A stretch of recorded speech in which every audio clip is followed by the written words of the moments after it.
Morning, ladies and gentlemen. Distinguished representative of PEMNA Steering Committee, the head and the representative of PEMNA Secretariat, PEMNA B-CoP Facilitator, as well as PEMNA Communities of Practice in Budget, representative from EU, Treasury of Russia, and also US OTA. Distinguished ladies and gentlemen, good morning to everyone. First of all, let me first express my gratitude to various stakeholders for attending this webinar, as well as to PEMNA Secretariat for organizing the second PEMNA B-CoP webinar in 2021. For today, we have thank you for our speakers and panelists. We have Mr. Dusan Vujovic, the World Bank expert and also former Ministry of Finance of Serbia. And then Mr. Bill Dorotinsky, lead public sector specialist, the World Bank, and also Mrs. Sokyang Lai, Director of Budget Formulation.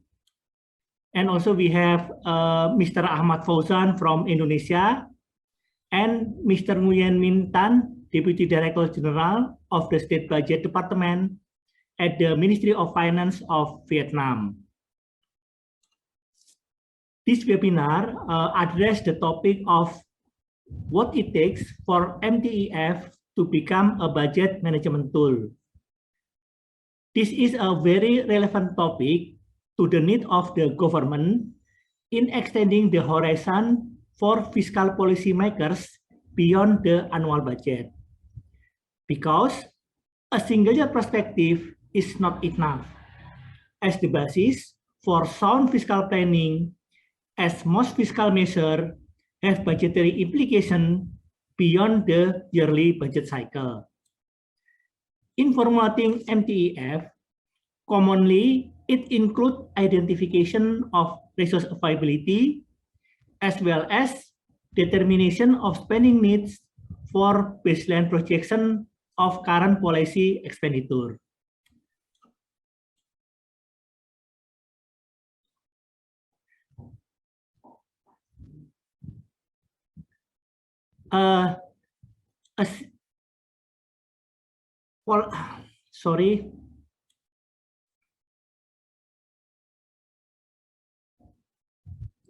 Policy decision, such as capital investment, should also take into account for longer implication. Funding commitment should be taken into account before new projects are considered.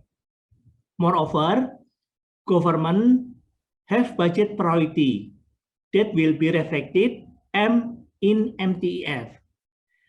MTEF management in many countries, including PEMNA member countries, may vary in accordance with the characteristic and also resource availability of each country. To make MTEF as a budget management tool, there are certainly some challenges. The COVID-19 pandemic even create another challenge. Making projection in MTEF must be adjusted significantly. Some countries respond to the pandemic by adjusting their fiscal rule, such as in Indonesia. We need to change the rule to make possible to extend our budget deficit. Of course, all of this effort will affect MTEF. The global economy is also still full of uncertainty due to this pandemic. Realistic state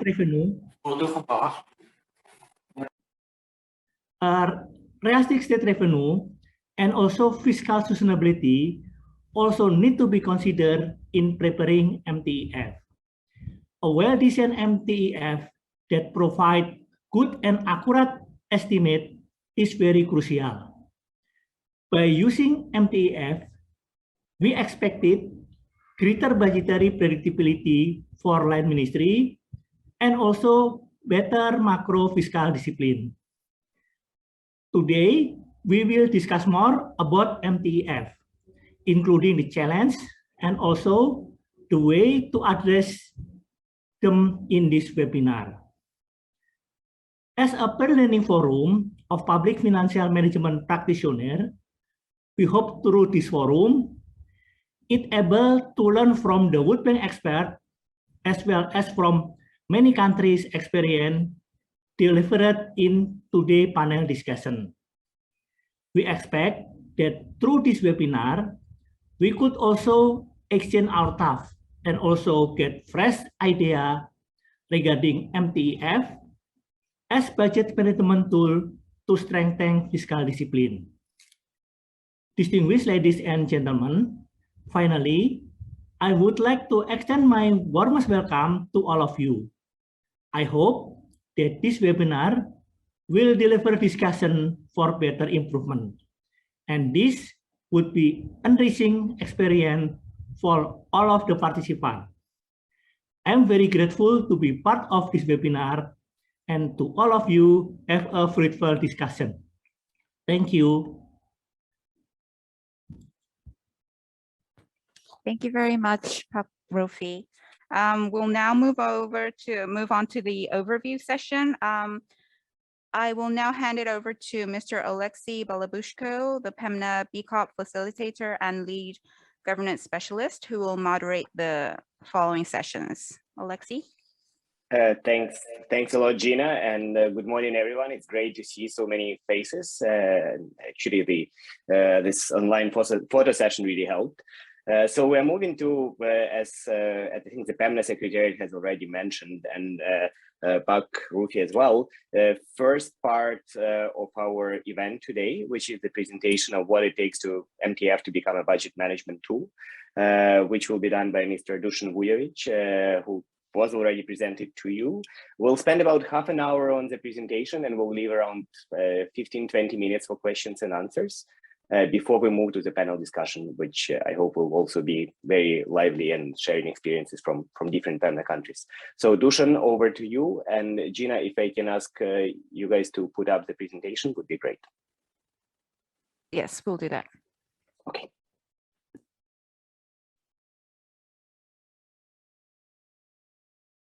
Can everybody see the screen?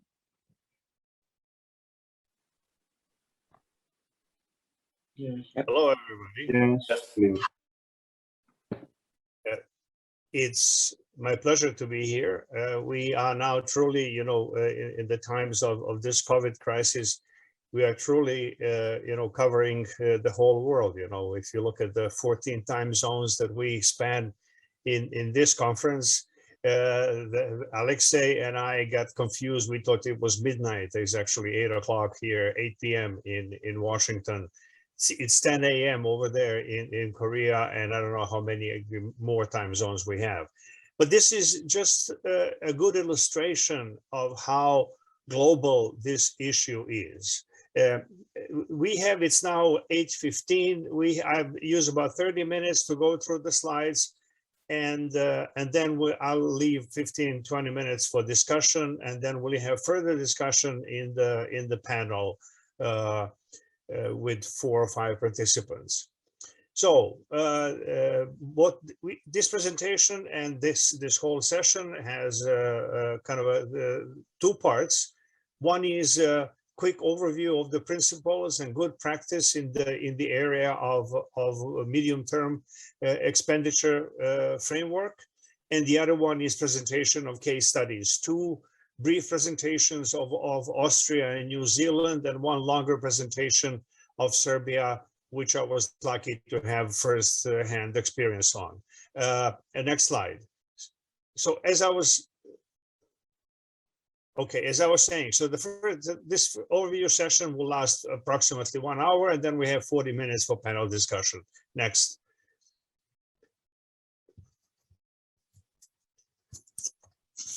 Okay, so what are MTEFs and what can they do for you? MTEFs are a relatively new tool.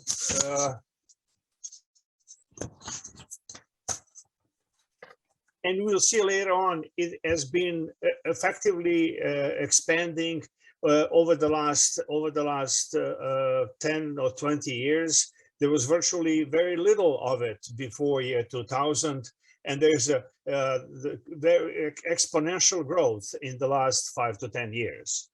So what are they? They are basically trying to give us a way out, a new approach to budgeting and public financial management, a way out.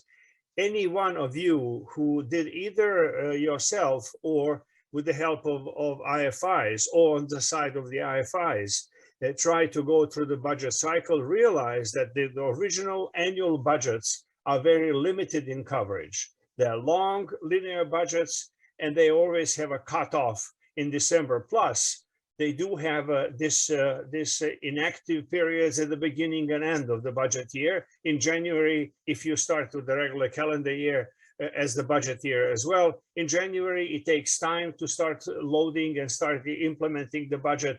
In December, it's a frenzy to finish everything and to use what you have available.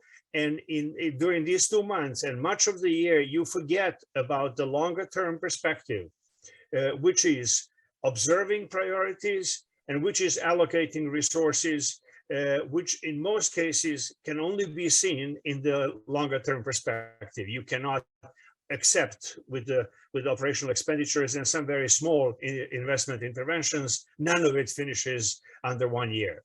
So on the good medium-term expenditure frameworks, you basically truly observe the limited resource envelope, not as a temporary imposed financial constraint as in the annual budgets, but you see this as a kind of a dynamic resource constraint that evolves over time. Second, you are allowed to allocate budget resources in line with the spending priorities. Third, you are given the framework and the tools to do the costing effectively, so that you pick the true minimum cost alternative, that you are efficient and effective in the sense of reaching your objectives, and efficient in the sense of having the lowest cost. All of these take basically the less priority in the annual budgets, because the process consumes a lot of time, and the constraints of the 1 year financing takes another chunk of time. So in the end, you're happy just to survive the process. Basically, MTEFs go for the aggregate fiscal discipline, for the allocative efficiency, and for the technical efficiency. We have the next slide, please. Now, most important, they put together the macro fiscal objectives, the macro fiscal framework, and the budgeting framework. As you know, every Ministry of Finance in most countries, or whatever the name of that function is, covers both. One is the modeling or approximate projection of or assessment of the macro fiscal situation, and the medium-term projections, and then you go into budgeting, which was very limited. Then you have to really make an effort to take the slice of this medium-term macro framework and basically transfer this to the budget framework. MTEFs allow this transition to be done without sacrificing important elements and doing a wholesome analysis of the development objectives and allocation of resources. Second, very important, in recent years, and this has started back when I first joined the World Bank in 1979, and then in 1983 doing the first adjustment work in Thailand, we were starting to move to the medium-term fiscal framework. Thailand was the first case where we had the country economic memorandum and the fiscal strategy together as the basis for the macro fiscal adjustment operation. And this is now becoming the rule around the world. Much of the fiscal adjustment programs require more than 1 year. Second, fiscal targeting, therefore, has to be also done realistically across more than 1 year, because frequently when you have a fiscal problem, you cannot go from point A to sustainable fiscal position in one shot in 1 year. It has to be distributed over time and done in a sequence of steps that are both doable and produce sustainable outcomes. And then in most countries in recent years or recent decades, actually, we have learned to adopt fiscal rules to be able to deal more effectively with the parliaments. And fiscal rules sometimes do not make sense in every individual year. They make sense over a couple of years because they're expressed as the share of certain expenditures in GDP or share of debt in GDP and so forth. And last but not least, many countries in this group and in many other groups do know what debt problems are and what debt sustainability problems are. So it takes a couple of years to implement them, and B, the reprogramming of that looks at many years. You are not able to consistently reflect this if you don't have the MTEF framework.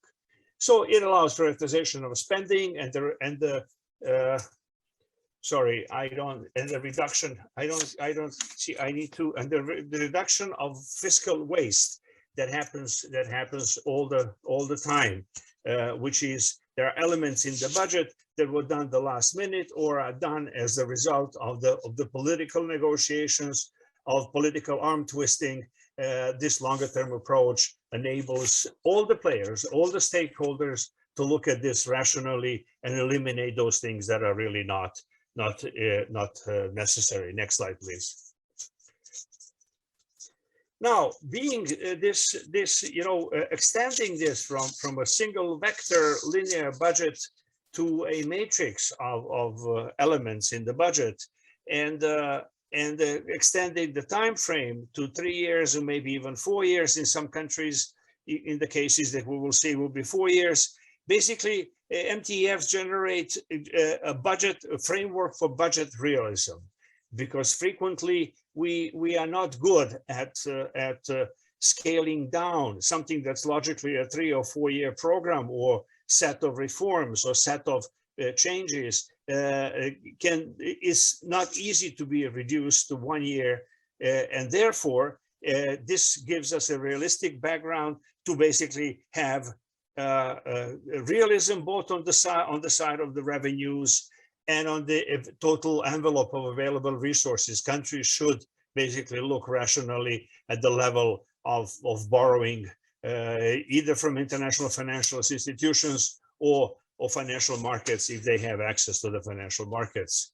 And also to then have spending truly aligned with the medium sector strategies. I will mention this later when we talk the key elements of the different levels of the medium-term expenditure framework. Next slide, please.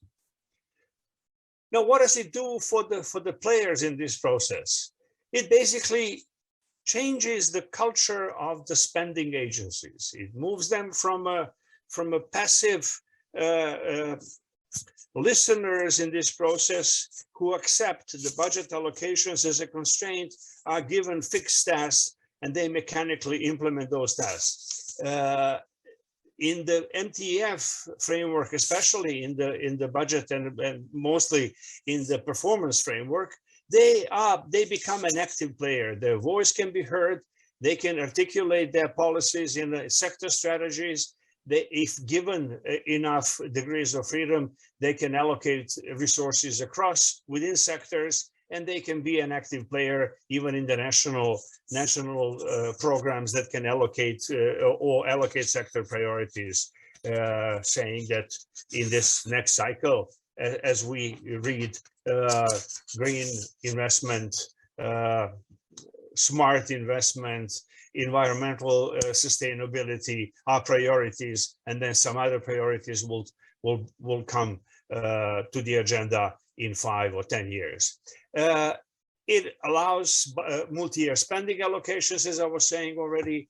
It allows that the funding be linked to results, because when you have 1 year slice in the budgeting, it is very difficult to link this to a meaningful achievement of results, because truly this, the first step in achieving certain results may not be meaningful and may not be measurable, and second, it may be arbitrary. So it's very difficult to say when you're 25% towards some goal, you measure this one way and others measure a different way. So it allows you to look at the result in a meaningful way, in a achievable progress in about 3 to 4 to 5 years, and then measure this. It also contributes to linking budgeting funding to results, and it contributes to fiscal transparency and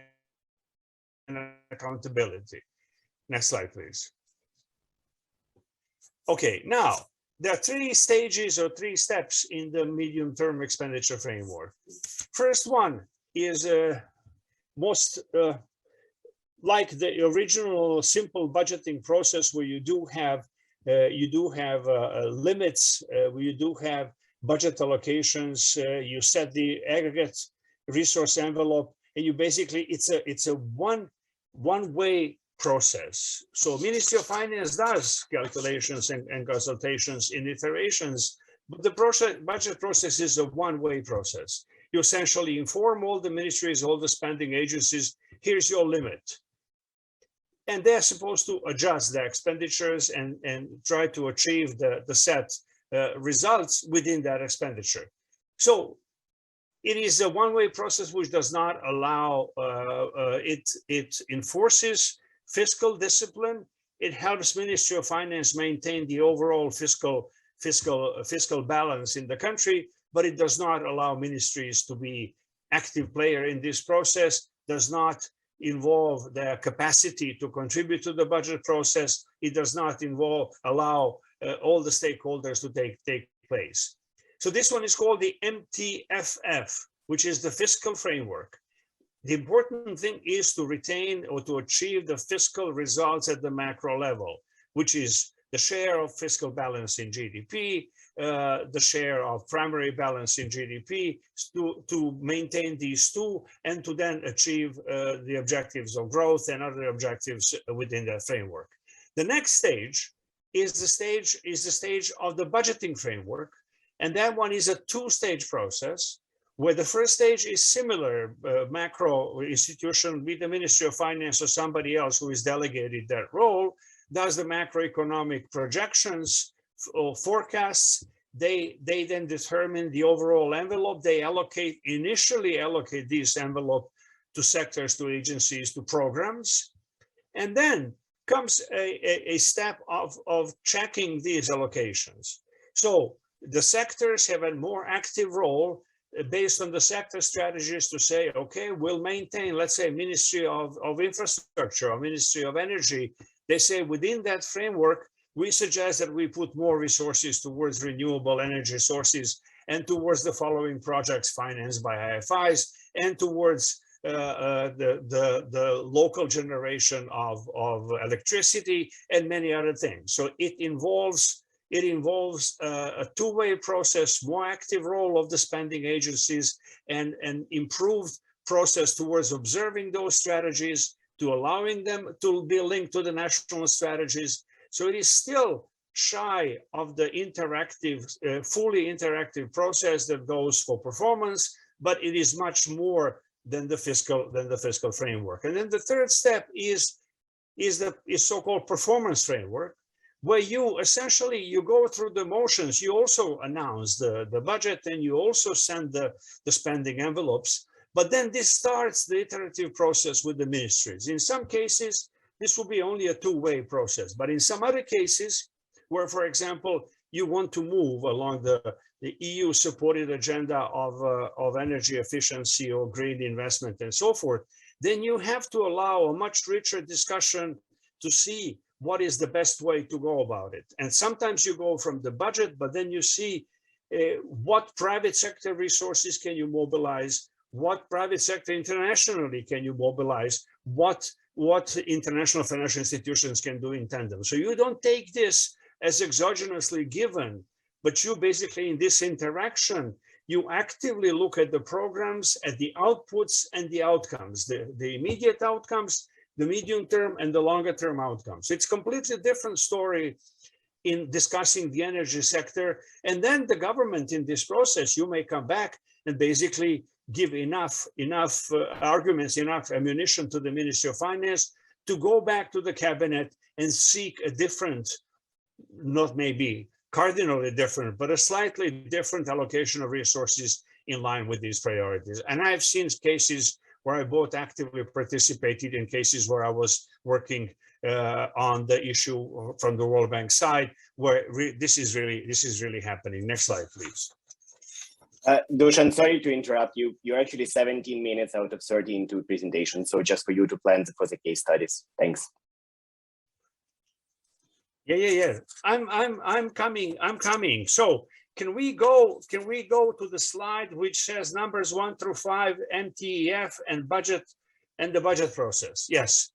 So in practical, and this will become clear later, MTEF is essentially extension and the enrichment and the fattening of the budget process. You don't do it as a separate exercise. You don't do it as a separate report that sits on the shelf. You basically intertwine this with the regular budget process. So you start earlier because you need some of the sector strategies and the national strategies.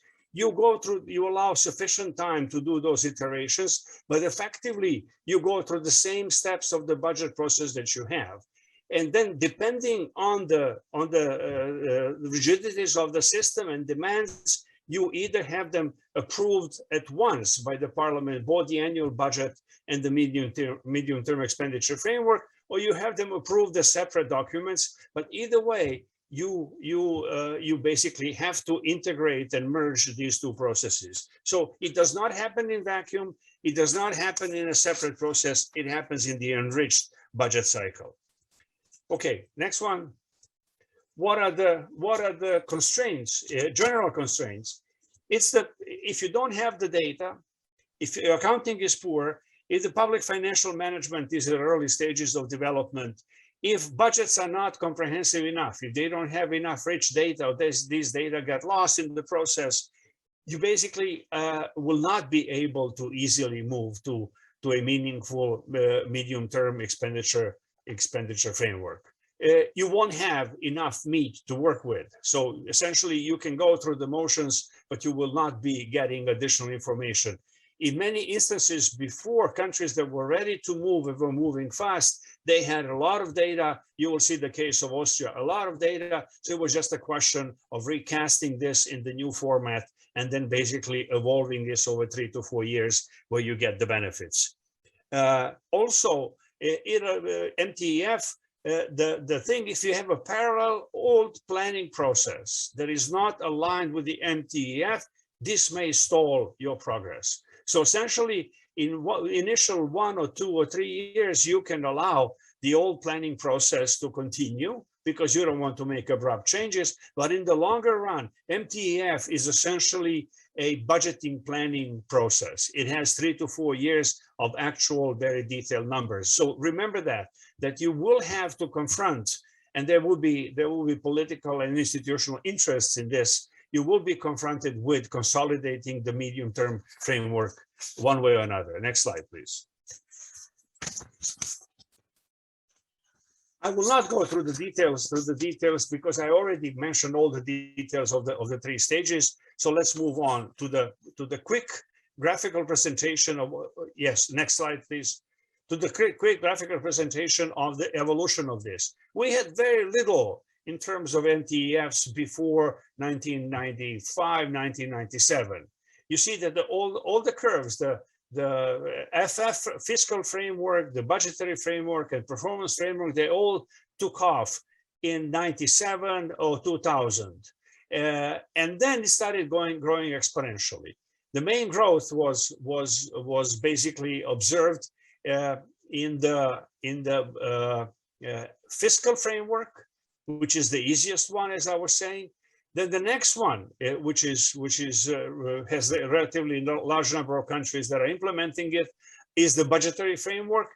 And the one with the fewest countries, but the most advanced one in terms of quality and so forth, is the performance framework. If you could move to the next slide, basically it provides the details of this. 46 performance frameworks are in advanced economies, 7 in Central Asia and Europe and Central Asia, and only the last one, only 9. There's 0 in Latin America, in Middle East, and South Asia, and East Asia and Pacific. No performance, medium-term performance frameworks. And then there's 9 in Africa, which may come as a surprise. I think it's donor-driven. There are a couple of countries that are exception to the rule, like South Africa, but essentially they are donor-driven, and there are some administrations that are more advanced who are able to do it. If we go to the next slide, we'll see that what's really happening in advanced economies, performance budgeting are squeezing out, performance framework are squeezing out budget frameworks. In Europe and Central Asia, both the fiscal framework and the budget framework are increasing, budget framework more than the fiscal framework. If you look at the slide on East Asia and Pacific, there's a huge increase in the last 5 years, I would say, and essentially it is mostly fiscal framework, and we're starting to see some elements of the budget framework. I will not spend any more time on this. So I suggest that we go on to cases now. There are a couple of more slides which are really not essential for the main argument. There's a references you will see. These are references from which this presentation came, and also references for you to consider. Most of them are available online. If you have any questions, you will be able to contact Alexei and myself, and we'll be happy to provide you with some. Next slide, please. Okay, so Austria, quick title of their case is Rapid Introduction of Performance Framework. In Austria, the next slide, please. In Austria, if you look at what's happening, Austria had a very solid government bureaucracy, but very little interest in pursuing advanced medium-term budgeting framework. There was almost nothing till 2009. Then they introduced the budgeting reforms, and in 2013 they moved to a very demanding performance framework. They had a very solid professional basis. Their framework is kind of a rule-based, as the Austrian style of doing budgeting and government work would predictably do. If you look at the detail, there's a detailed matrix of what they did and how they did it.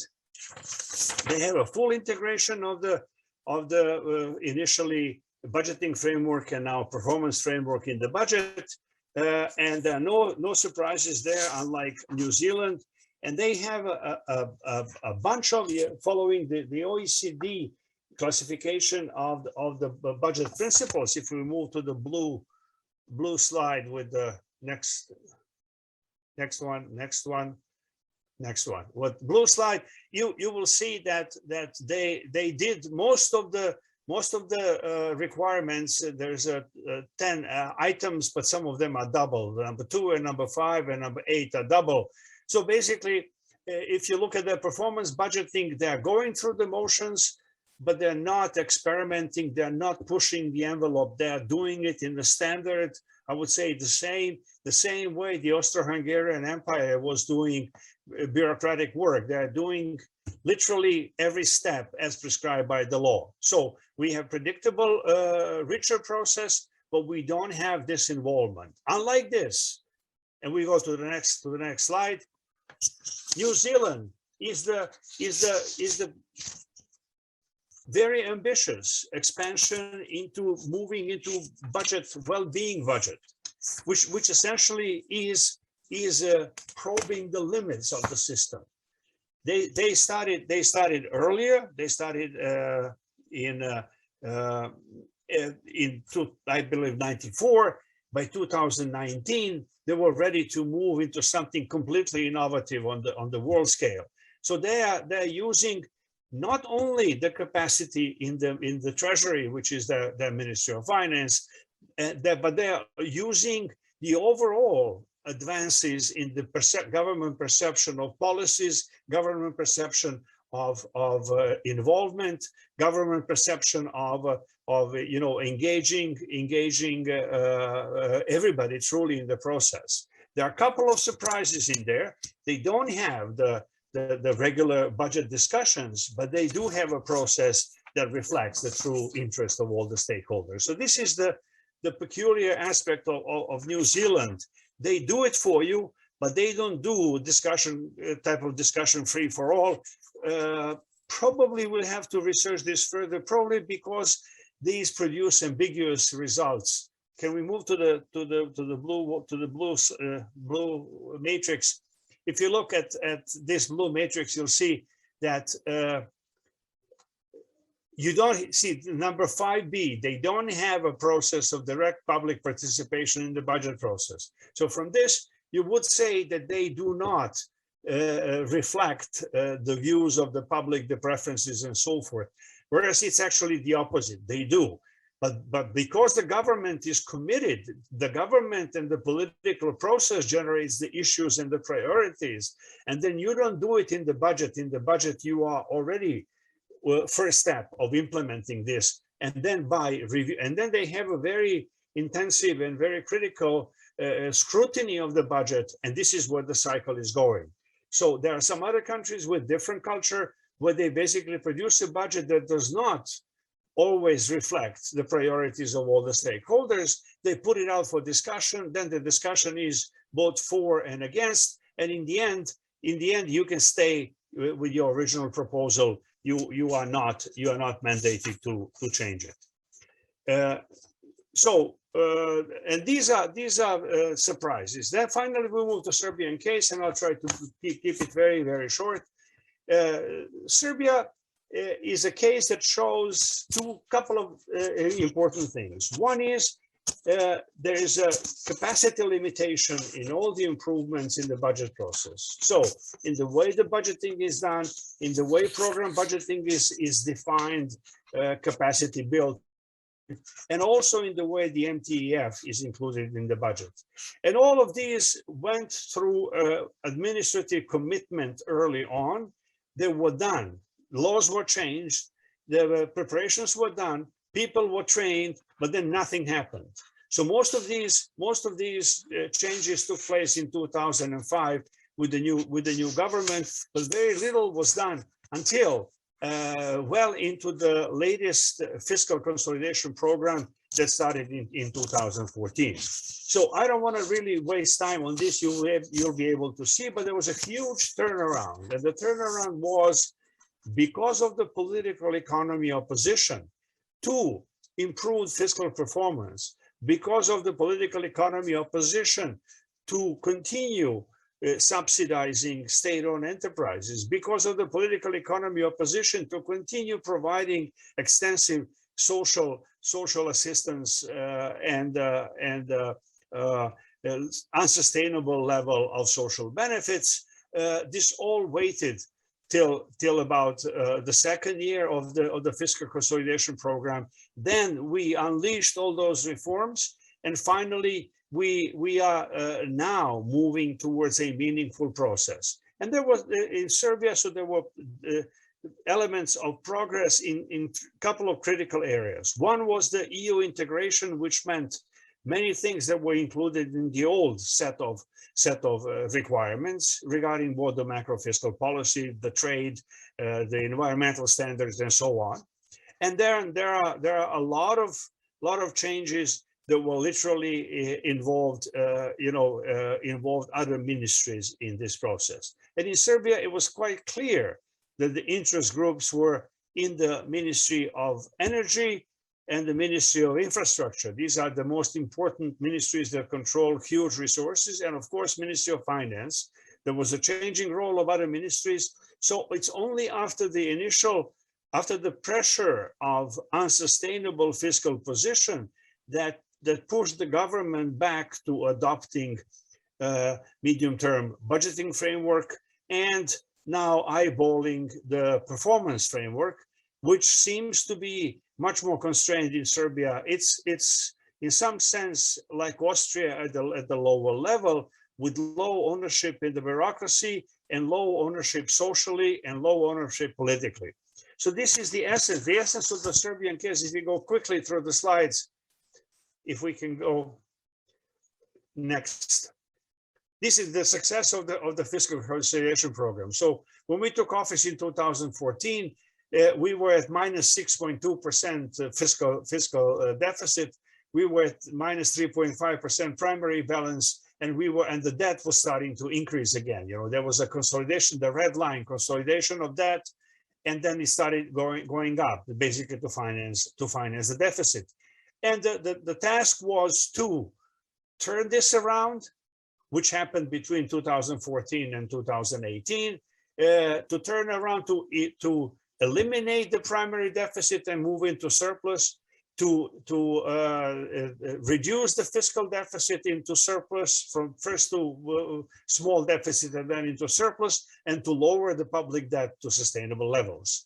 Now, somebody will say this is not a good environment to implement the reforms. My experience, and this goes beyond this quick presentation, we can do this in the subsequent discussion, is that actually, because they respond to pressure, it was better to do these complex reforms at the time when all those political opponents basically do not have enough ammunition to go against, because the reality of the imminent fiscal crisis is right there. The next slide basically breaks this down into different periods where first Serbia refused to have any IMF program, then it had a standby that failed, then it was in the free float, the years, the third slide, the kind of a reddish slide, and then finally came the consolidation, which basically proves that even in difficult circumstances, this can be done along with the reforms.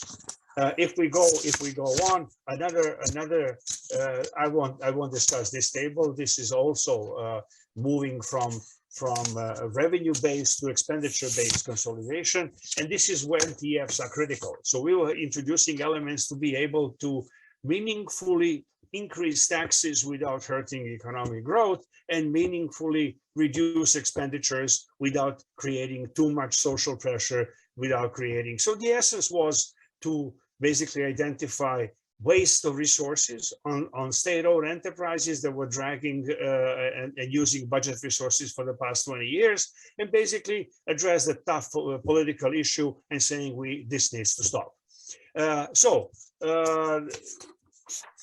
There's another slide that I just wanted to show you. Please, next slide. Next. Okay, next. Next. All right, this is the slide that basically shows you the difficulties of reaching credibility. Here, what the essence is that the red line represents what Ministry of Finance wanted to achieve, and then the blue one, the thick blue one, represents what the IMF wanted. The IMF had a very pessimistic projection, because for them this was a minimize the risk, minimize surprises, and so forth. We were going for higher rates as a better environment. And each subsequent revision of the plan, it took us between 2015 till 2018 to basically converge on the same envelope. And one of the reasons that we converged was that we developed a combination of the regular annual budget, supplemented with program budgeting, supplemented with the emerging MTBF, and hopefully in the future they'll move to MTPF. The same illustration goes for the budget process. I will not stop there. My main message is moving to medium-term expenditure framework is not simple, is not easy, but once you do, it gives you a much more reliable framework for budgeting, for observing policies, and for managing all of this. The most important thing is that the management side of it is the dialogue between the ministry and the rest of the ministries in the cabinet. This is the highest level. The next level is from the ministry to state secretaries, to deputy ministers, to specific institutions, how you convey the messages in the budget process and so forth. And the fourth one is the iteration between this and the public expectations, that you have to, people have to realize that sometimes tough budget restrictions are in line with the longer term budget gains. So in that sense, MTEF gives you a much more reliable take on the issues, gives you a much more stable grip on the issues. It goes beyond the everyday political fighting over something into it goes into principal negotiations where everybody states their long-term goals, and then you look at the area where both of these can be met.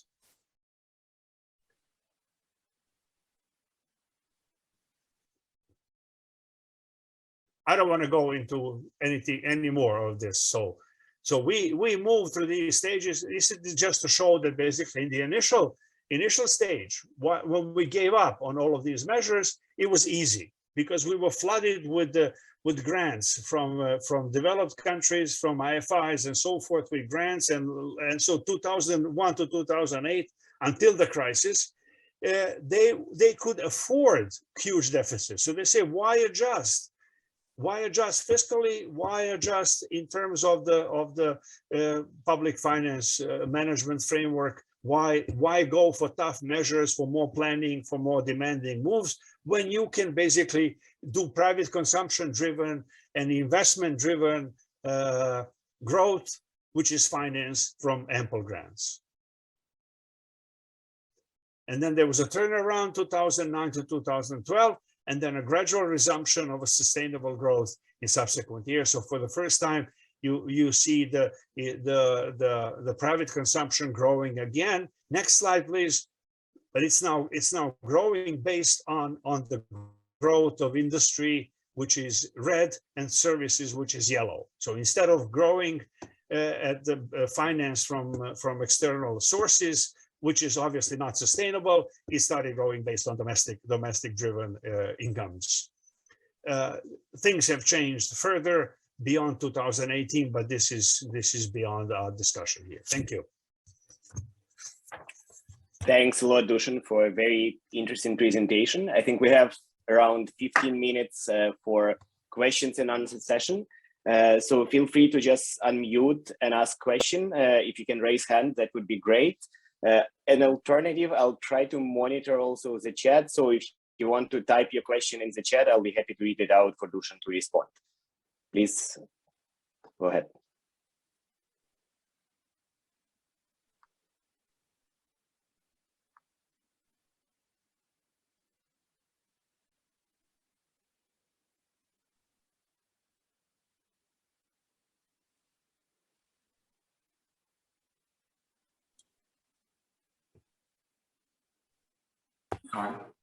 Good morning.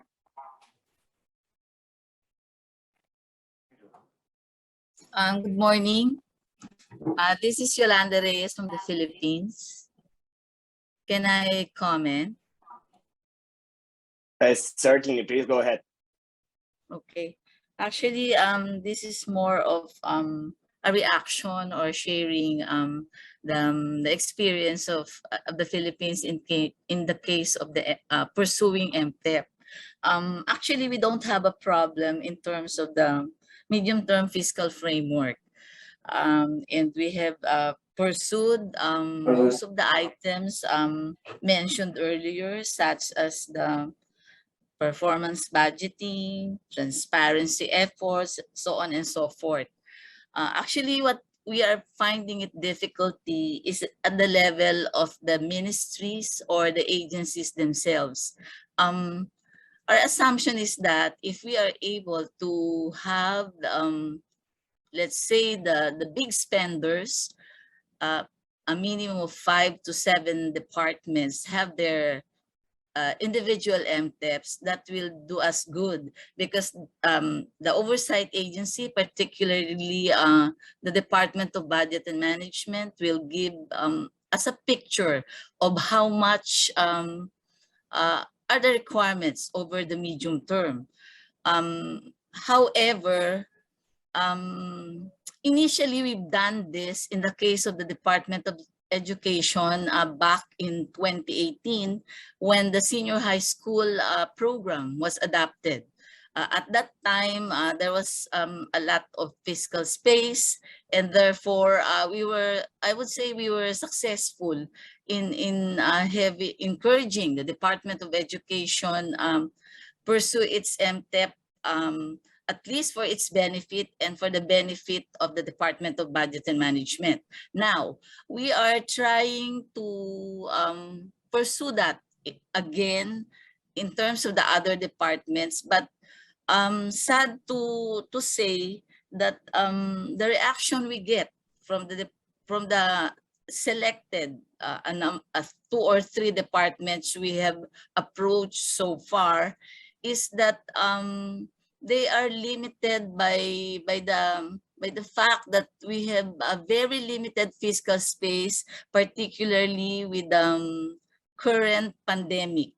They are saying that it will be a lot of waste for them to go to the process of determining their MTEFs, having them approved by the DBM, and then later on they will have to go through the annual budgeting wherein they have to queue out of the minuscule fiscal space that we have gathered so far.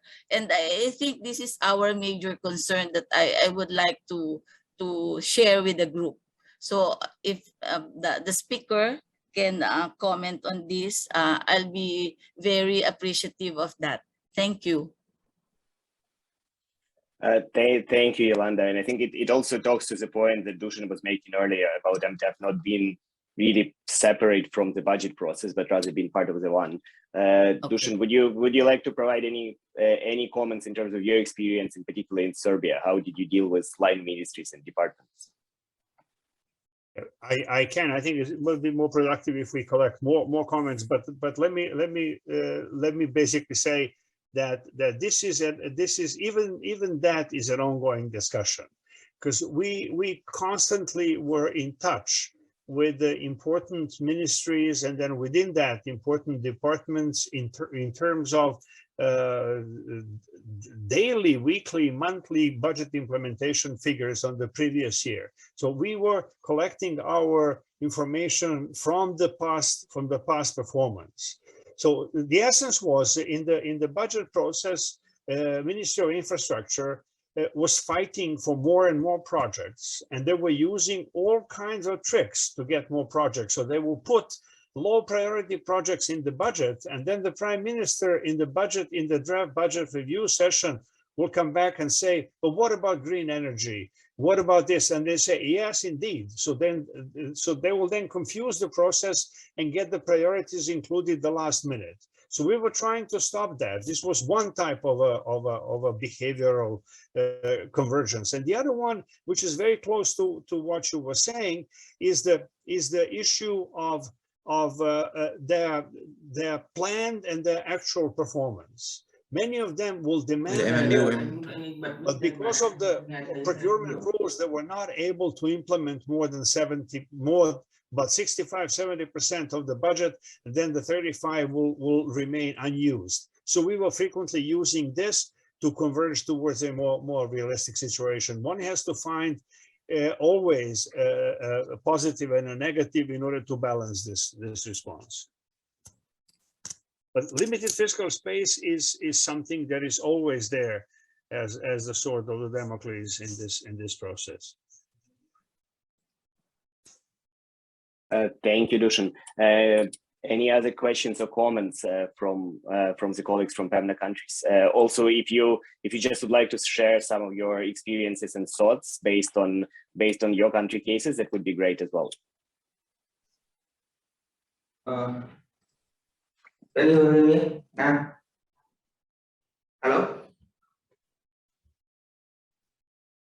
Có nghe không? Có nghe thấy ạ, tôi nói đi ạ. Có nghe thấy rồi mà anh.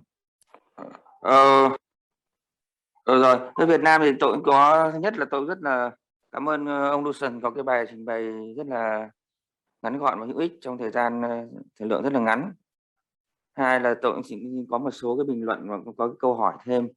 Nhất là về bình luận ấy, thì là trong cái bài trình bày của ông ấy, thì mới tập trung vào trong cái gọi là cái khía cạnh là từ top down thôi, từ trên xuống. Còn cái phần mà dưới lên thì rất tiếc là cũng còn hơi ít.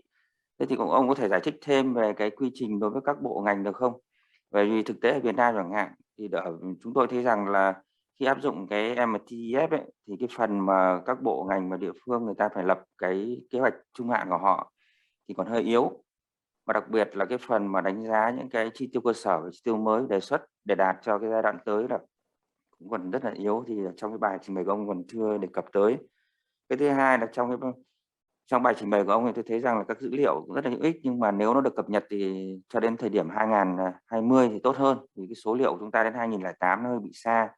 Thì ông có thể nếu mà ông có bất kỳ một thông tin nào mới cho đến thời điểm từ 2008 đến 2020 thì ông có thể nói thêm về tình hình các nước hiện tại người ta đang áp dụng cái này như thế nào, để cho tất cả các cái thành viên tham gia có thể biết.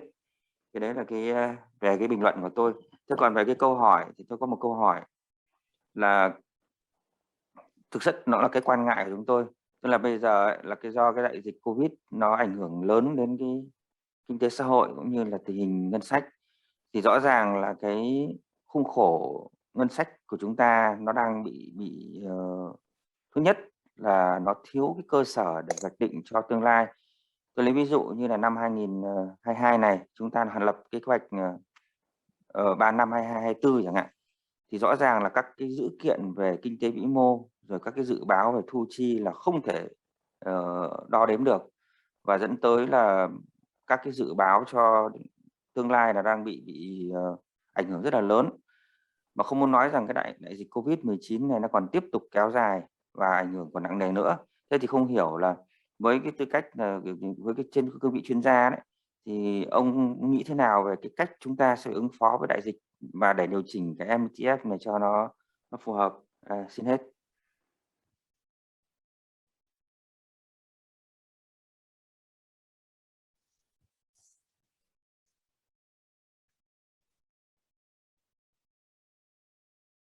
Will there be a translation? Dusan, I think you probably have not turned on the language interpretation. It's in the right corner of your display. But essentially, I think there were two parts of the question, so I can summarize it for you. And Vietnamese colleagues, if I miss something out, please feel free to add. So first one was that the focus on your presentation was more on a top-down approach to MTF and less so on bottom-up. And I think one of the issues that countries face is how do the ministries actually kind of come up with the multi-year estimates? So what was your experience in that in terms of how do they cost, et cetera, And the second part of the question was related to COVID-19 and the fact that, I mean, the fiscal envelope became all of a sudden much more unpredictable than it was before. So how, in your view as an expert, you'd suggest to deal with that? I think that's kind of briefly two parts of the question. Mm-hmm. Okay, very good question. First, your bottom-up capacity is there, and it's built over a longer period of time. And it varies across ministries. We had very strong costing and project preparation capacity in the Ministry of Infrastructure, in the Ministry of Energy, in the Ministry of Health, and in the Ministry of Education. Actually, health at the level of Republican budget was only about capital expenditures and equipment and so forth. So they're mostly strong analytically. The problem was not their inability to do it, but it was the wrong context, that they were put on the back burner and they did not have a say in this process. What the MTEF process did is basically activate their knowledge. So all of a sudden, they came and they basically use in tandem. They use the program budgeting, MTEF framework, and European ERP, Economic Reform Program framework, for all three of these to generate meaningful costing of different types of health services, different types of education services, new infrastructure projects, and new energy projects. We needed the top down to start the process, to initiate the process, and then the feedback that we were getting and the traction that we were getting depended on the micro capacity in the ministries. So some of the things that were done 15 years ago or 20 years ago in building cost-benefit analysis knowledge, in building costing elements and so forth, came in handy for these two to meet and basically create a beneficial synergy in there. So I think it's a very good question, and this is really what happened in those areas where we were successful. It was all through different channels. You need capacity at the micro level in ministries, because if you don't, they can just produce documents, but they cannot do meaningful projections, meaningful costing, and so forth. So if they learned this before, you can easily revive that knowledge, and you can make it a part of MTEF provides a framework in which this makes sense. Before that, it was for the birds. The process was overly political and was done at the top level, not initiated at the top level, and therefore it did not produce much in terms of results. Thank you. Dusan, any points on the COVID and less certain fiscal future and fiscal envelope going forward? The second part of the question. Well, there are always different stages of all of this. The first stage is when you have the pressing concern about sustainability of deficits and the pressure to do something, either in terms of the EU integration, in terms of observing medium-term commitments done as part of the World Bank, medium-term framework as done with the IMF program, and all of this. There's the initial stage of excitement and commitment, and then there's a second stage where you get all the benefits from this, and then the question is when you move to business as usual after that. So right now, I think that some of the fiscal buffers have been exhausted. The country followed pretty much the COVID responses all over the world, which essentially encourage countries to do a lot of fiscal expansion, hoping that everything else will fall in place and the countries will be able to fold this extra intervention into sustainable levels towards the end of the crisis. So we are now at the stage where you would need sustained macro fiscal support, but you have to be very careful because you may be crossing the threshold of sustainability of this expenditure. So basically, Serbia is feeling this as well. And this is a hotly debated issue, especially politically. But the issue was, nobody else did anything better than that. Everybody else was doing the one-time injection, support for small SMEs in order to, do the job protection rather than job creation and job search, which is what we need to do now, or not to overdo the subsidies in order to allow the economic competition process to work. Because if you give too many subsidies without clear criteria, you'll be sustaining some businesses that are not viable in the longer run. Just to give you some example, I hear stories that companies that intensively use artificial intelligence, they have to change their technology in order to be eligible to receive subsidies and funding for the future, because otherwise you're supporting something that is stillborn type of technology. Thanks a lot. I think we have time for 2 interventions, and there is probably a follow-up question or comment from Vietnam, and then I also see Cambodia is raising hand. So let's start with Vietnam, as we just were trying to answer your comment in case you have a follow-up. Please go ahead. What did you say? I press interpretation. Yeah, Dusan, you press something that says more, and then it has language interpretation, and then you choose whether you want to hear a regional audio, English or Vietnamese. Okay. So Vietnam, your hand is up. I'm not sure if it's from the previous time or it's a new hand.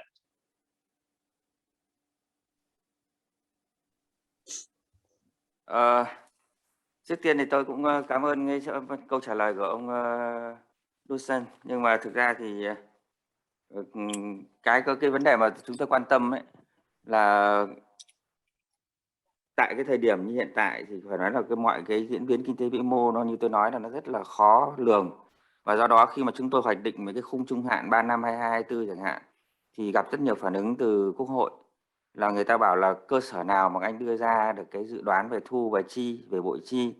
Thế xong rồi khi mà chúng tôi định thiết kế một cái gói kích cầu thì khi đồng nghĩa việc phải cung một lượng tiền vào cho đời sống, cho nền kinh tế, thì người ta nói rằng là cái này nó không đủ cơ sở để xem xét thông qua. Và vì vậy đó là cái vấn đề mà chúng tôi cũng thấy rất lúng túng trong cái việc hoạch định kế hoạch trung hạn. Đó, thì đấy là tôi trao đổi thêm thôi. Ở đây thì tôi chỉ nói thiên về mặt kỹ thuật chứ tôi không nói về mặt học thuật. Về kỹ thuật tức là làm thế nào để đưa ra được cái dự kiến, dự báo và để cho có đủ sức thuyết phục cho người ta rằng là đấy, cái trung hạn của chúng ta nếu chúng ta không làm cái này thì chúng ta sẽ bị ảnh hưởng thế nọ thế kia. Thì đó là cái câu tôi xin bình luận thêm. Thế thì bây giờ quay trở lại cái bài tham luận của tôi liên quan đến cái vấn đề khi sử dụng công ty trung hạn ấy.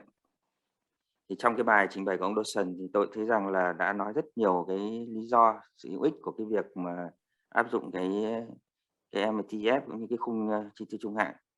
Và thực tế ở Việt Nam thì từ năm 2017 đến nay thì chúng tôi cũng đã bắt đầu triển khai cái kế hoạch 3 năm cuốn chiếu.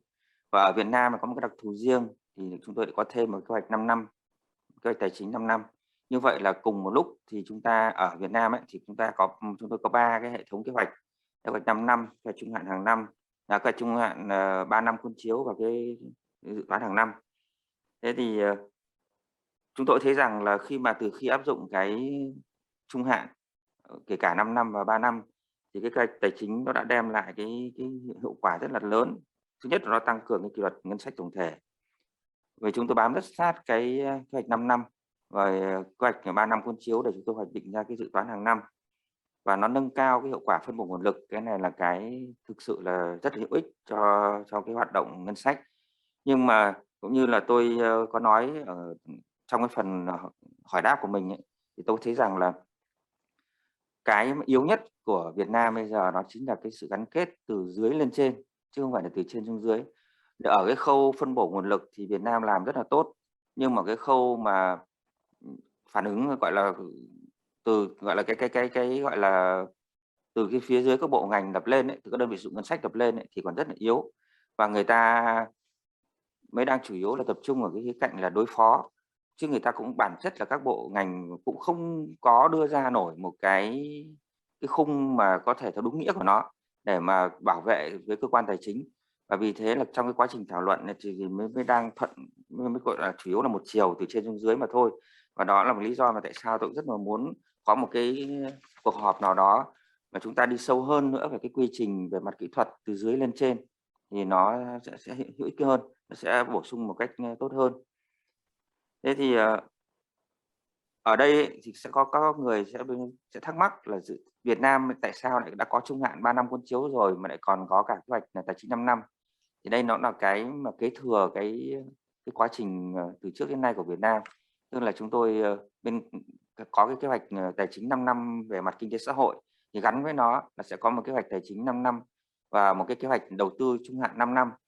Thì cái mà đang băn khoăn với chúng tôi hiện tại đó chính là ở cái khía cạnh là chúng tôi thiếu vắng một cái chương trình đầu tư 3 năm. Tức nghĩa là có kế hoạch tài chính 3 năm cuốn chiếu nhưng lại đang thiếu vắng cái kế hoạch đầu tư 3 năm, dẫn tới nó có sự không khớp giữa cái chi thường xuyên và chi đầu tư trong cái lập cái kế hoạch tài chính ngân sách 3 năm cuốn chiếu. Và vì vậy trong cái quá trình mà lập cái này hàng năm ấy thì là chúng tôi đang bị cái khó, tức là làm sao để linh giữa cái chi thường xuyên và chi đầu tư và làm sao nó phải khớp đúng được với cái đầu tư 5 năm. Thì đó là cái vấn đề mà Việt Nam cũng đang phải xử lý về mặt kỹ thuật để làm sao mà nó phát huy hiệu quả của kế hoạch tài chính 3 năm. Cái thứ hai mà chúng tôi cũng đang có cái vướng, tức là cũng thấy cũng lúng túng giống như ý kiến của Philippines lúc nãy, là trong cùng một thời điểm của chúng tôi ấy, thì là nó có một cái là có những thời điểm thì cả chúng tôi phải lập 3 cái kế hoạch một lúc. Đó vào giai đoạn đầu của thời kỳ 5 năm thì chúng tôi phải đồng thời làm cả kế hoạch 5 năm, kế hoạch 3 năm và kế hoạch hàng năm.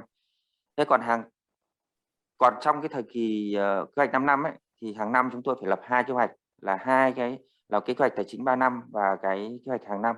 Được 2 cái này nó hoàn toàn tách rời nhau và đều phải trình ra Quốc hội. Vì đây cũng là cái vấn đề mà đặt ra, tức là trong cái điều kiện là nguồn nhân lực nó có hạn, thời gian có hạn, mà cái số lượng báo cáo thì nhiều, dẫn tới là thực sự là vất vả cho anh em ở Bộ Tài chính. Thì đấy là một cái vấn đề mà chúng tôi cũng đang nghĩ làm nào để tiến tới có thể hợp nhất được thì tốt. Nhưng mà trong cái bài trình bày của ông Dusan ấy, thì tôi cũng thấy rằng là thực ra không có kinh nghiệm nào để thống nhất cho chúng ta. Cũng có thể là như ông nói rằng cũng có thể là chúng ta tích hợp nó thành trong một bản báo cáo hoặc là để thành 2 bản báo cáo. Nhưng mà theo cách nào đi chăng nữa thì rõ ràng nếu mà giữ ở cái mức 2 báo cáo thì giống như Việt Nam là rất vất vả.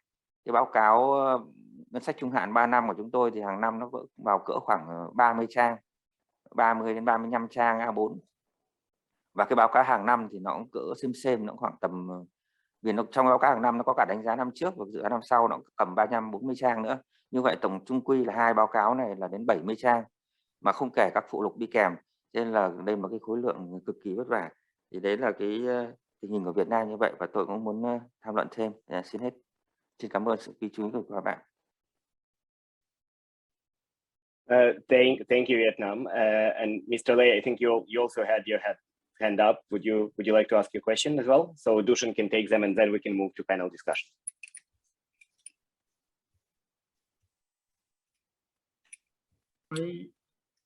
Yeah, thank you, Mr. Chair, and also thank Mr. Dusan. I have one question related to the process of the MTBF preparation, because now Cambodia we do we have budget system reform strategy adopted by the Prime Minister in 2018, and in that the strategy give direction to us to prepare the MTEF and MTBF, and we doing the piloting for MTFF and MTBF for 2 years, but it very basic for MTBF, just set baseline expenditure selling.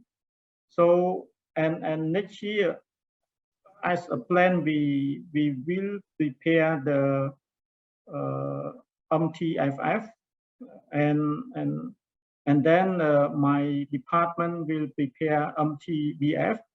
So I have one question related to the MTBF preparation. What can you elaborate the process of the MTBF preparation? Because as I learned from IMF expert, MTBF it can be the process starting from budget preparation to the end of from the first stage of budget preparation to the end of the budget draft. To the end of the budget preparation. So is it true? Can you could you clarify on the process of the MTBF preparation? Yes, that's my question. Thank you. And I have one question raised by my colleague. She asked about the MTBF and MTPF. Is it two separate documents or the same or the same document, and how it prepare, and what the alignment of those two documents get. That question from Cambodia. Thank you. Thank you very much, Mr. Lay and Vietnam representatives. Dusan, if you can spend the next several minutes responding to those questions, and then we can move to the panel discussion. Thank you. Yeah. First question of coexistence of the 5-year plan and the 3-year public investment program and the 3-year MTEF in Vietnam. This is explicitly mentioned in all the reviews of this process. So conceptually, medium-term framework, no matter what level it is essentially a way of doing your medium-term budgeting, not long-term budgeting, but medium-term budgeting. And unless you make an extra effort, they are supposed to be merged. The regular budget planning process and the MTEF process will have to be merged over some time. It's not mandatory to merge it immediately, but it's going to be the duplication of effort in the longer run. Now, as long as you have in my mind, the biggest issue is that the planning was in the Ministry of Economy and the MTEF is in the Ministry of Finance. So additional difficulty is that different people and different ministries are responsible for it. And so you need to seek common ground somewhere else, at the level of the cabinet or at the level of the country strategy and what have you. But the issue really is, in a way, your 5-year plan document, which is development plan or whatever you call it, is tested through the medium-term expenditure framework, no matter what level of expenditure framework you have. So if you have a medium-term, if you are close to performance framework, it will tell you, or you can provide feedback to those guys planning the budget and doing, if you have a budget on a rolling basis, to tell them, look, you have a growing number of projects with low performance based on our MTPF. You want to correct this in the longer run. See, you have to have a kind of a productive feedback between the two. And then gradually over time, when they are aligned in critical things, it's a question of either merging them or just dropping one of them. It doesn't matter. What you want a document that is going to look at the medium-term constraints, options, and ways of responding to the challenges that you see. So this is why I actually skipped the slide in which we were explicitly linking these. But essentially, you should aim to gradually converge these two approaches to medium-term framework. So therefore, you have an extreme case of all three approaches to medium-term framework. One is the development budget approach. Some countries that have less detail in this treat this as a long-term development strategy. And then you have MTEF, whatever level of development you have, as the operational way of presenting this strategy. And then finally, within that, you have a PIP as a kind of a tangible way of having big investment projects that will be consistent with that strategy, which is what it allows, and B, to be able to attract resources from IFIs, from capital markets, from public-private partnerships, all of this. So it's not as contradictory as it seems, but it will require a strong policy coordination and instrument coordination function in the Ministry of Finance, where you are aware of these instruments and you consciously try to overcome. But I think it's a very good question. First step is to identify, to see what the long-term budget is saying, to see to what extent, if it contradicts, to what extent it contradicts what is being addressed in the MTEF, and then to try and address those issues immediately. Regarding Cambodia,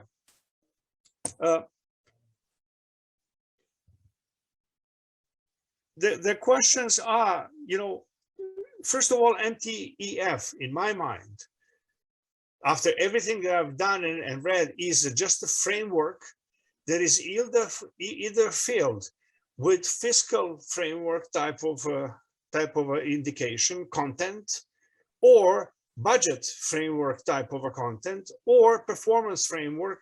And in this, the performance framework includes both the simple fiscal constraints and the fiscal limitations. It includes the budgeting interactions, and it moves on. So it's all cumulative. It moves on to look at what are you achieving, how do you plan to achieve this, and then gradually to bring this on the table as you compete for resources. To make it very simple, you look at schools, you look at performance, and so you have those special schools. Some of them are in mathematics, some of them are in IT and so forth. And you say, show me your record. I'll find the money to give you more resources, to give better computers for every kid to do A, B, C, D. But you have to move to performance to do that. So this is the essence. So don't be concerned about this. These are, and by the way, these are not documents. Documents are there just to support it. This is the essence, is that it's a parallel enhanced process. So as you go through the budget process, it's the same process, except that you now broaden the scope and you deepen the analysis. You're looking at the results and you are evaluating this. Regarding the question that this was the second question that your colleague asked you to pose, which is it may be two documents, it may be one document. My suggestion will be to have one very focused document, not as my presentation. Documents can be shorter. one focused document, which will basically say, the bottom line is you have to have a detailed methodological framework. Once you do, then you basically say, given the circumstances, given the priorities of the country, here is the priority, and here's how we plan to do it, and here's how we support the budget to do it. Because otherwise, you will have ministries competing. We had, and many countries have, a lot of useless expenditures on committed but not used resources because they were faster in negotiating new lending instruments from the Asian Development Bank and from the World Bank and so forth than they are ready to implement. So then they wait for 6 months or 1 year to get budget parliament ratification, and this is sitting and waiting, and you're wasting time, you're wasting money, you're wasting people that you identified and so forth. This is all part of this. Thank you, but I like the way you respond to this. So you need to buy freedom. You need to adjust the legislation. It's not a question of, this is more like the Austrian approach, but for them this is logical. Because they produce papers just like that. You don't have to ask them twice. They are organized as bureaucracy, paper bureaucracy. Sometimes they even have everything automated, and then they produce a printed copy of everything. So what's the point? Yep. Thanks a lot, Dusan, and thanks a lot for all the participants who asked questions. I think we need to move to the next part of our today's event before we completely run out of time. So now we'll move to a panel discussion. So we'll actually have several panelists. I think they were introduced in the beginning just for benefit of everyone. Mr. Dusan Vujovic will be also on the panel. Then we'll be joined by Bill Doratinsky, who is with the World Bank as a lead public sector specialist, but also has worked in course of his career with IMF and the Office of Management and Budget and the Treasury in the US federal government. And we also have Mr. Lay from Cambodia, who is the Director of Budget Formulation Department in the Ministry of Economy and Finance. We have Mr. Sirat from the Ministry of Finance of Indonesia, where he works as a head of budgeting system planning section. And we have Mr. Nguyen Minh Tan, who is the Deputy Director General of State Budget Department of Ministry of Finance of Vietnam. So the way we'll try to go about it, so essentially to start, have 3 questions, and I'll ask one by one. So we'll ask first question to all the panel members and ask them to give a fairly quick reaction or comment on this question in terms of their country experience, their thoughts, etc. Then we'll move to question number 2 and number 3, and then if there's any time left, we'll open up to any kind of more informal discussion and questions and answers with the audience, with panel members. So I hope that all the panel members are online and can hear me well. So we'll start with the first one, and I think that came up in few cases, right? It came up in the presentations that Dusan was making, but it also came up in some of the questions, including from Vietnam on existence and multiple strategic documents, etc. So the question and your thoughts, dear esteemed panelists, is how do you deal with the political economy issues of using medium-term expenditure frameworks, which are multiple, and how do you kind of focus or refocus the policymakers, the high-level policymakers and politicians, from looking at the more of a kind of annual rigid budget and line items into more medium-term agenda? So, I mean, I just happened to see Bill on the screen first. So, Bill, why don't you start? Great, thank you very much. It's a pleasure to be with all of you. And thank you, Dusan, for the excellent presentation. On the issue of politics, I mean, I would be very direct that, you know, if an medium-term expenditure framework is only a technical document used in the Ministry of Finance, it is not a medium-term expenditure framework. You have to engage the political level. It's uncomfortable. Sometimes it can be problematic, but there are certain key points that you need to have their input, and you need to have a discussion with them. So in a way, I would call it training the political level to understand the constraints the country faces in terms of its fiscal space, taxation, economic growth, and the potential for spending. And that's a really important function. And it is critical. And if you don't have that, it's not going to work very well. It's the buy-in of that cabinet level or the political class, or in the case of Saudi Arabia, the king, it's their buy-in that gives the authority for the framework to be in place and to be implemented. And if you have that high-level authority, you know, if the cabinet approves a medium-term framework, broad level, it's very difficult for an individual minister, say the Minister of Health or the Minister of Defense, to say, I'm going to ignore that and do what I want, because they're going to upset the rest of the cabinet. So you create a dynamic really at that level that gets buy-in, and that makes it more difficult at that level for people to just ignore the frameworks. Now, off something Dusan had said about fiscal crises, I would say fiscal crises are the best time to implement some of these reforms, because some of the old norms and traditions can be pushed aside to say we have to do things differently and to put in place a new process. So in my experience from the US, or when I was in the Ministry of Finance of Hungary or Argentina or Croatia, the fiscal crisis was a perfect time to implement some of those reforms, because there wasn't a choice to say, well, let's do it the way we've done it for 100 years and things will be fine. Well, you're not, you're in a crisis. The best example I can think of is Sweden. In the 90s, early 90s, they had a severe fiscal crisis, what I would call a severe fiscal retrenchment of, I think, over 5% of GDP, if I recall correctly.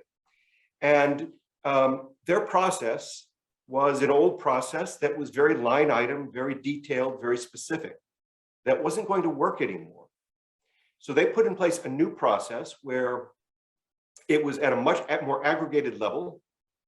They would have a full day, actually, I think they had a 3-day cabinet retreat just to talk about the fiscal, the economic projections, the fiscal availability, tax policy, revenue trends, and spending priorities. And to do that meaningfully, they didn't need all the line items. They focused on, I think, about 27 higher level program areas, social programs, climate, pensions, things like that. Once they got that cabinet agreement, they would send that to the parliament for a discussion and a vote at the very beginning of the cycle. Parliament would approve it. The rest of the budget process was just filling in the details within those constraints, right? It changed the parliament and the cabinet from looking at specific line items of a school here or a road there to how much do we need to spend on transport? Do we have a problem in transport? Maybe you don't. We don't need to spend more on transport. Let's put it in health. It allows those higher level policy discussions to take place. And that process was very effective at helping Sweden to make that very extreme fiscal adjustment and to come out of it in a very good position. So Sweden is probably one of the best examples I have of using a crisis to change a process, to make it more meaningful. And in that process, all of the politicians, including members of parliament, needed to change the way they thought, to think about how do we save the country, rather than how do I get this road in my district or in my village. So I think, let me stop there. I could go on, but I think, as Dusan said, fiscal crises are one time it can be done. I would say it's a perfect time to do some of these things. Thank you. Thanks a lot, Bill. That's very insightful. And if I can ask Mr. Nguyen Minh Tan from Vietnam also to provide his thoughts and comments and share with the rest of the audience on the political economy of MTEF implementation and how MTEF works based on your experience or any other thoughts. Please go ahead. Thì lúc nãy trong cái phần hỏi đáp với ông Dusan thì tôi cũng tranh thủ nói về cái kế hoạch trung hạn tại Việt Nam. Thì tôi có nói về những ưu điểm và những cái lợi ích đem lại của cái việc áp dụng ở Việt Nam. Bây giờ nói về vấn đề mà chính trị thì thực sự mà nói thì trước đây khi mà ở Việt Nam đang làm cái kế hoạch hàng năm, chưa triển khai cái 5 năm cũng như là 3 năm ấy, thì cái việc thuyết phục các cái nhà chính trị trong cái việc định hướng chi tiêu là rất là khó khăn. Nên từ khi mà chúng tôi áp dụng cái này ấy, thì một cái thuận lợi rất là lớn là khi mà tôi nói ví dụ như về thu chẳng hạn, thì định hướng của chúng tôi trong 5 năm là chúng tôi làm sao nâng được cái tỷ trọng về cái thu nội địa lên, chiếm khoảng 85% tổng thu ngân sách nhà nước để đảm bảo cái tính bền vững của ngân sách. Thế thì bằng cái việc là lập cái kế hoạch trung hạn ấy, thì chúng tôi đã cho Quốc hội cũng như là các cái nhà chính trị thấy rằng là cái con đường duy nhất để mà có thể tăng được cái tính tự chủ về ngân sách, đảm bảo tính bền vững độc lập của ngân sách là chúng ta phải làm sao mở rộng được cái cơ sở thuế trong nước trên cơ sở là hợp lý và phù hợp thông lệ quốc tế, cũng như là cái đảm bảo được thu hút đầu tư cho cái nền kinh tế. Thế thì bằng cái việc mà chúng tôi chỉ ra rằng là đấy, cái con đường như thế này thì cần phải tăng cái thuế nào, cần mở rộng cái cơ sở thuế của cái sắc thuế nào, thì là đã thuyết phục được Quốc hội. Hay là trong lĩnh vực kiểm soát chi tiêu cũng vậy, cái mục tiêu đặt ra của Quốc hội trong vòng 5 năm là nhằm vào cái mục đích gì, chẳng hạn như là chúng ta tập trung phát triển hạ tầng hay là tập trung phát triển về giáo dục, y tế, thì cái con đường mà đi tới là cần phải làm cái gì, chúng ta phải tăng cường bố trí nguồn lực ra làm sao, thì đó là một cái hữu ích rất là lớn trong cái khung chi tiêu trung hạn. Và thực tế ở Việt Nam thì trong những năm vừa rồi ấy, thì chúng tôi cũng trong quá trình làm việc với các tổ chức quốc tế như là MTEF và World Bank hoặc là các tổ chức đánh giá hệ số tín nhiệm, thì người ta cho rằng Việt Nam trong những năm vừa qua đã làm rất tốt cái gọi là cái đảm bảo bền vững tài khóa, đặc biệt là cái chính sách kiểm soát tài khóa một cách thận trọng. Ngay cả cái năm 2020 về cả năm 2021 này, khi mà đại dịch Covid nó ảnh hưởng nặng nề như thế, nhưng mà Việt Nam vẫn kiên trì cái con đường là đảm bảo cái bộ chi ngân sách trong cái khung khổ mà đã được cho phép. Chúng tôi đặt ra cái mục tiêu là kiểm soát bộ chi là khoảng 4% GDP hàng năm, thì trong 2 năm 2020-2021 đang giữ được cái mức này. Tuy nhiên cũng giống như ông Rotinsky vừa nói ấy, là trong cái vấn đề mà bây giờ xử lý khủng hoảng thì chúng ta cũng cần phải có những giải pháp đặc biệt, và chúng tôi cũng đồng ý rằng là trong cái rủi ro thì lại có cái thời cơ cho chúng ta, thì đây là một cái cách để chúng ta tiếp cận.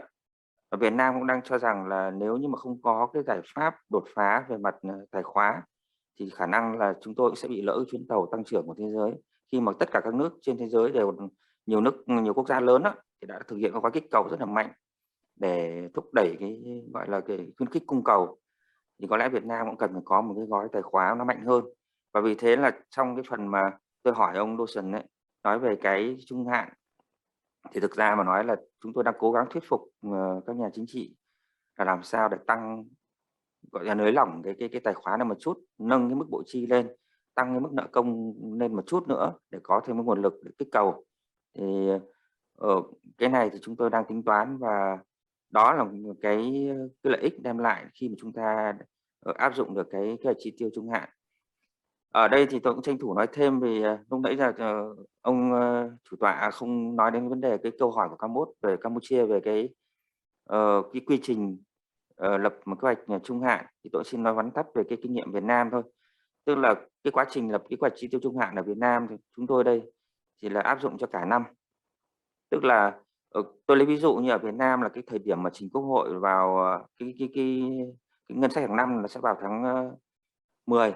Nhưng mà để trình được tháng 10 ấy, thì chúng tôi phải có quá trình chuẩn bị rất sớm từ tháng 3 cho đến suốt từ tháng 3 cho đến tháng 10 là cái quá trình mà thảo luận về dự toán hàng năm kết hợp với lại đánh giá cái kế hoạch chi tiêu trung hạn.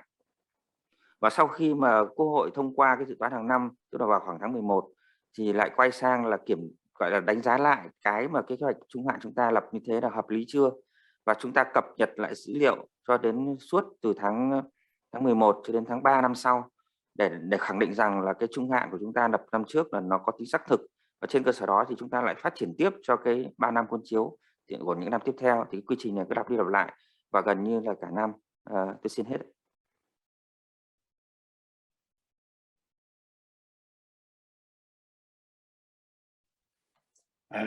Thanks a lot, Vietnam. And I think it's an excellent point on using technical rigor, essentially trying to convince politicians in kind of value added of MTF, etc. So if we can move with the same question on political economy to Mr. Ahmad Fauzan Sirat from Indonesia, and if I can ask you to also try to keep your response to 2-3 minutes, that would be great. Over to you. Okay, thank you. My voice is clear. If I yeah, Mr. Alexi, if you could tell me about I have a presentation to have to make clear what my points about the implementation in Indonesia. If I could share that presentation. Sure. I mean, you can try. I will also ask you to try to kind of keep focus on the question of political economy, though, if that's possible. Sure. Okay. But feel free to share the presentation, or PEMNA Secretariat can share the presentation, whichever works better. Or maybe I will present it later on. Okay, excellent. We'll actually get to some of the line ministry questions, so maybe it would be better time. Okay, thank you. Because my presentation is actually is about the second questions, and for the first question about the political economy, actually, as we already said the numbers that it's coming from the MTEF formulation to put it in our budget statements, so that actually it is seen by the legislator, but also however it is not currently it's not really binding to be in formulating the next year's budget, because it will be subject to be reviewed. So it means, so in other words, we say that MTEF implementation in Indonesia, it's already been happening also in the lower bottom up processes, and also the top down processes, and the information is used to government to communicate with the legislator about the projection of next 3 years fiscal numbers. However, the discussion still exists in a yearly basis. So even though the information is already is available in our but in our financial note to legislator, the legislator itself and maybe all of the governments focus on discussing what really the government wants to go through within the current year. Maybe that's what I have, Mr. Alexis. I give back. Thank you, Mr. Ahmad. That's actually very useful and very interesting. If we can move on with this kind of politics of MTEF or political economy of MTEF question to Mr. Lay from Cambodia.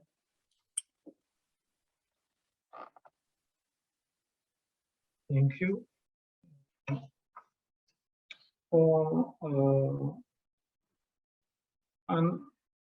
For answer this question, let me tell you where we are now, and then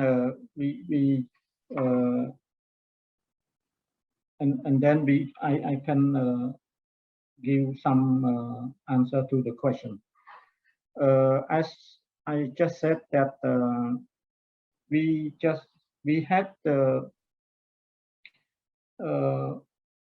Bsrs budget system reform strategy adopted by the Prime Minister in 2018, and in that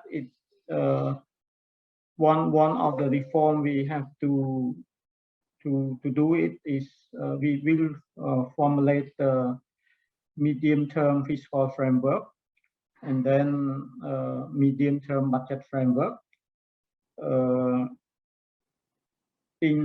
for next year. So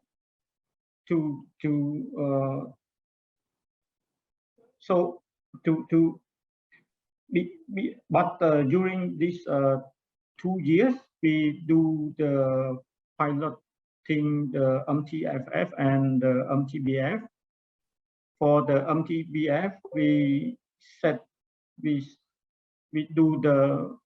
did the basic medium term. We call the basic medium term framework. We set the baseline expenditure ceiling for line ministry to prepare we call the BSP, budget strategic plan. It's a 3-year budget plan. Actually the BSP we did the BSP for many years. So all line ministry they familiar with the 3-year rolling plan.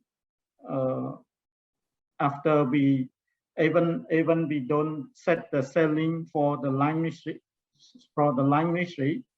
but in the past we set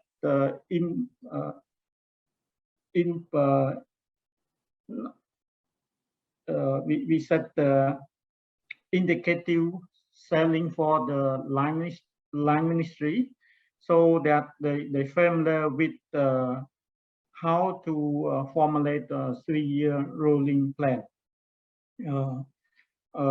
So when we introduce the baseline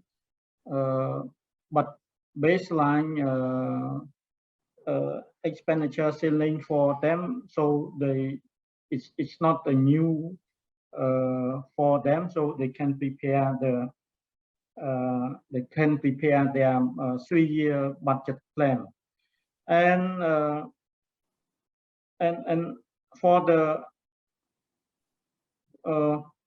in the strategy it states that the MTEF will be adopted by the cabinet meeting, and MTBF will be approved by Prime Minister. So we won't submit the MTEF and MTBF to the Parliament. I think that even we move to the medium-term budget budget preparation, we still focus on we still we still, I think we still in the parliament, they still focus on the annual budget discussion.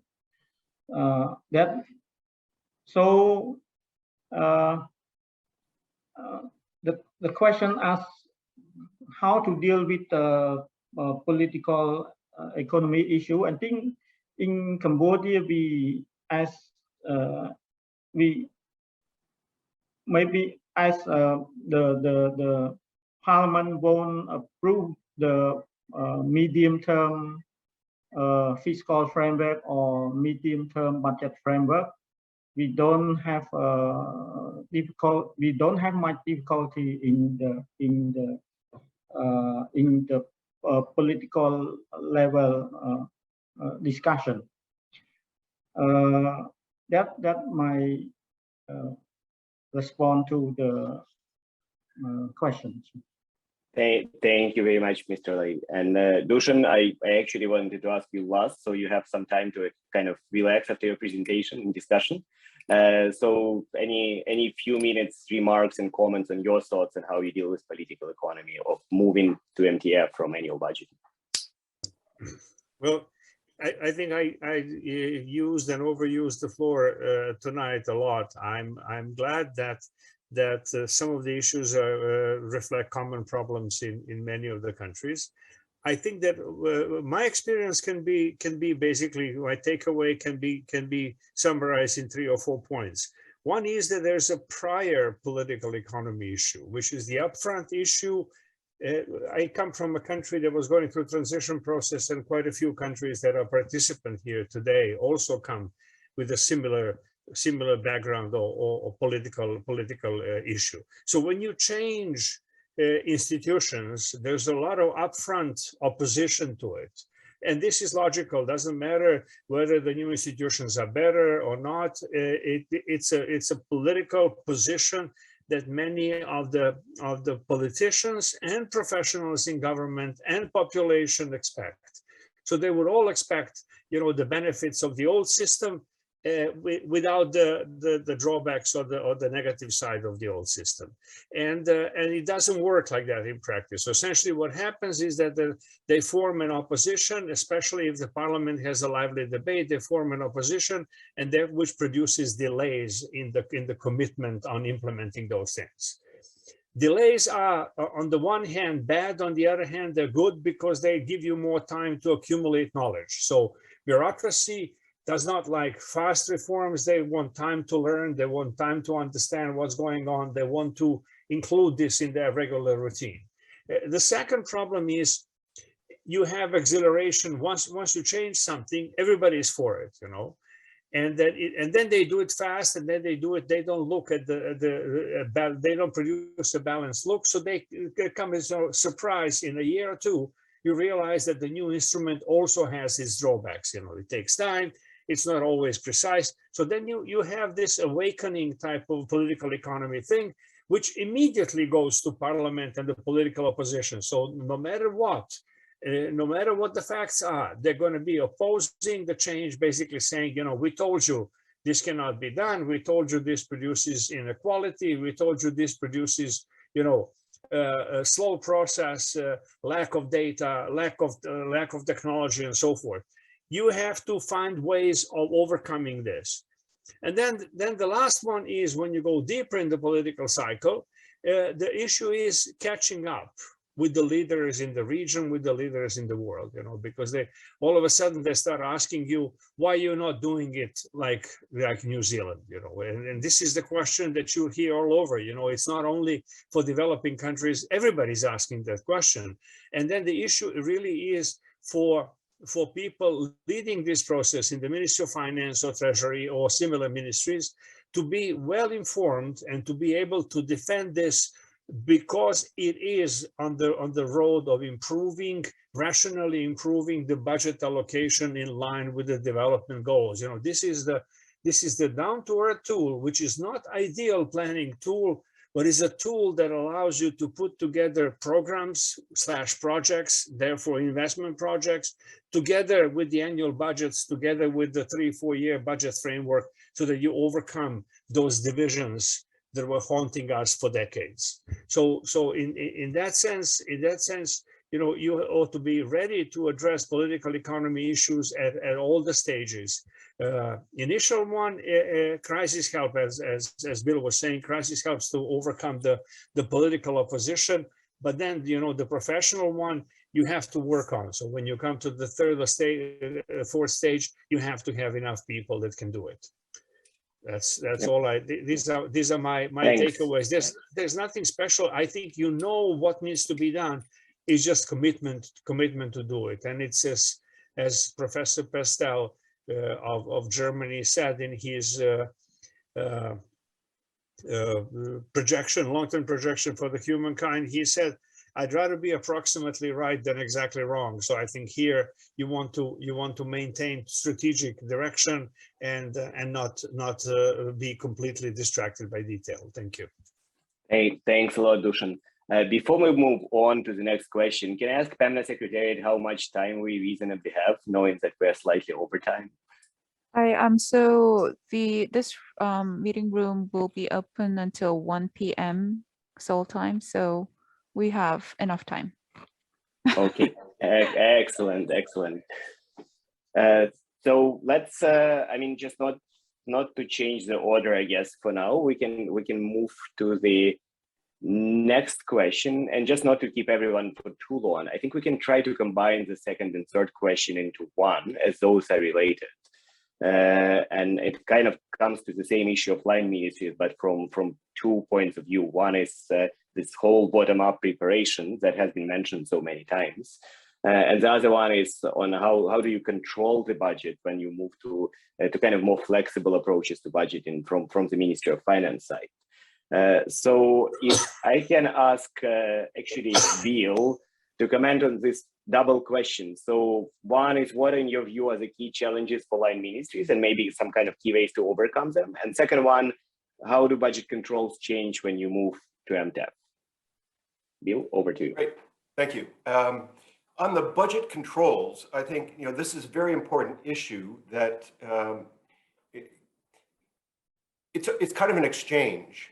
In exchange for living within a harder constraint or more specific overall constraint, line ministries essentially would agree or receive the benefit of a little bit more flexibility in how they allocate the details. So they may get their total, the amount of money for the ministry, and they can allocate that a little bit more flexibly to achieve the results that are expected by the government and by the parliament. Now, that being said, there are still controls that need to be in place. And I would say there are 3 that need to be in place when you move to something like this. One is the total amount of money that's available for that line ministry. That has to be fixed. The second is the total amount of spending for personnel. And the third is the total spending for capital. And the reason you want those is because, you know, I've seen this in the US, I've seen it in countries around the world, including in Austria and including in Australia, where they gave too much flexibility. And the line ministries played games. So for example, they might say, we're going to hire another 10,000 people and not spend anything on capital budgets. And they would do that because they know the politicians will get upset if the roads aren't being built or the facilities aren't being constructed, and the politicians would then give them more money. And 2, they knew that the Ministry of Finance would be in a very difficult situation. If they hired an extra 10,000 people, they would have to lay them off. And that is a huge political problem. So they would essentially force the Ministry of Finance to give them more money for personnel. So you don't want those games being played. That has nothing to do with performance. It has nothing to do with achieving the objectives of the ministry. It is purely a game that gets played by some of these ministries. So to avoid that, you need those 3 controls in place. Now, those would replace controls by individual line items that you would often see with the annual budget, which would include the amount they can spend on supplies for the hospitals, the amount they can spend on supplies for schools, on textbooks. Those types of very specific limits would go away. And those get picked up in a program budgeting context where, you know, it's easy to see if, you know, children are not achieving their test scores and you're spending all your money on pencils. What's the problem, right? That becomes the debate, is why are you not performing and achieving your objective of educating the kids and spending all your money on pencils? So those line item issues do get taken up in the performance discussion. Now for line ministries, that's an adjustment, because that means they have some more flexibility and they also have some more responsibility, but also more accountability, right? So those questions will be asked. Why have you wasted money on X when you've been complaining about something else? One of the examples I had was from the US when we were going through an adjustment in the early 90s. We had our Department of Health and Human Services, which is the health ministry, was complaining they didn't have enough doctors and they didn't have enough nurses on staff. And I was able to pull up the details to say, you have 1,000 groundskeepers who maintain ground, you know, they cut grass. You have 50 hairdressers. Why does the Department of Health, the Ministry of Health, have hairdressers? If you got rid of those, you could hire doctors. You've got that flexibility, but it's in your responsibility to do that. It's not my responsibility to give you more money because you're wasting money on the wrong types of personnel. So that's a debate you can have, but it puts a different responsibility on line ministries. They need to have the detail. They need to understand if they have waste, it's going to be found. They have to manage that before they can come and ask for money. A point Dusan had made as well, ministries would always come and ask for more money for capital budgets. I need more money for 10 more hospitals, et cetera, et cetera. And all I would have to do is to say, you only spent 20% of your capital budget last year. If you can get that up to 80%, so you're actually building the hospitals we give you money for, then you can come back and ask for more money for more hospitals. But if you can't do that, if you cannot actually execute the budget you have to build buildings, why would we give you more? It would be a waste of resources. So the dynamic changes and puts a lot more responsibility on the line ministries. They need to understand their numbers, not just produce a document. They need to understand how they are managing those resources to achieve results, because the difficult questions will be asked. So let me stop there because I know we're running out of time. Thank you. Thanks a lot, Bill. That's a very, very insightful comments, I think, and very, very helpful as well. Let us move to the same two questions on your views on the key challenges for line ministries and actually budget controls and how they change when you move to MTEF with more flexibility, to Mr. Nguyen Minh Tan from Vietnam. Xin cảm ơn chủ tọa. Thì thách thức, tôi xin đi vào cái câu thứ ba, thách thức trong việc lập trung hạn của các bộ chủ quản là gì? Thì Việt Nam thì như tôi đã nói là chúng tôi áp dụng cái kế hoạch trung hạn 3 năm quân chiếu từ năm 2017 đến giờ. Tức là chúng tôi đã có 5 cái kỳ lập kế hoạch trung hạn 3 năm. Tuy nhiên là cái thách thức lớn nhất mà chúng tôi thấy từ phía các cái bộ cơ quan đơn vị sử dụng ngân sách ấy, là người ta thiếu rất nhiều cái dữ liệu để mà có thể lập được một cái kế hoạch trung hạn một cách đầy đủ.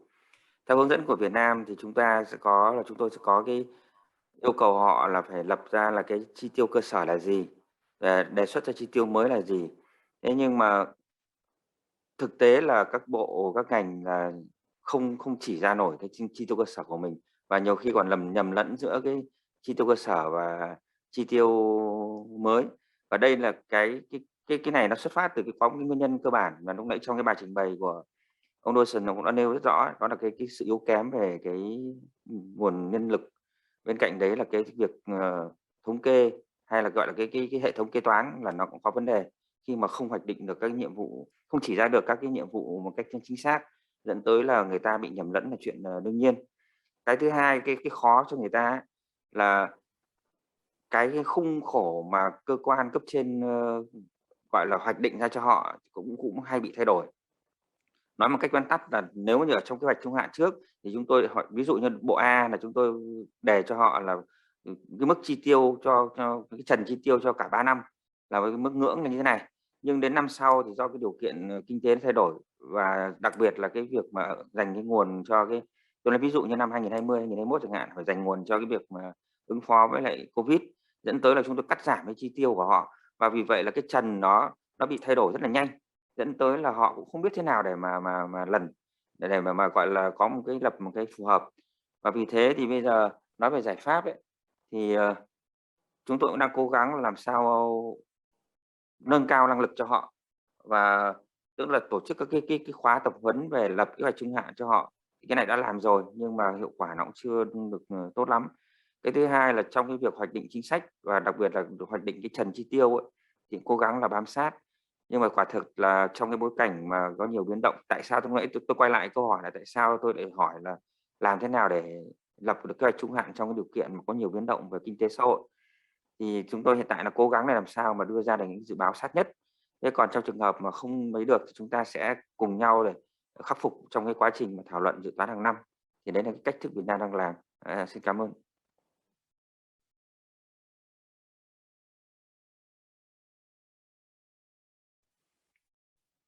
Thanks a lot for excellent commentary. And let me move with the same set of two questions to Mr. Ahmad from Cambodia. And I understand you'd like to also put up your presentation as well, so you can feel free to do it. Thank you, Mr. Alexi. Mbak Sarah, minta tolong. Yes, about the question, I will show you two presentation, 2 slides of presentation. And the first is what is the concept that we implement, and the second one, how it works. What are the proof that it works or it didn't work? As everyone has mentioned about the rolling budget and so on so forth, we implement the rolling budget for 3 years. As the left-hand side pictures shows us how it is implemented. And if we take a look at the left-hand side, if we talk about the controls, last year's budget, last year's baseline budget will be the baseline for the next years. But we may review the baseline budget according to any parameters that involve. It could be the numbers of personnel, it could be realization numbers last year, it could be economic and other non-economics parameters. So we have what we call the efficiency. So it's below the baseline line. And if we had an additional revenue, we can add up there, that is represented by the white line. So in total,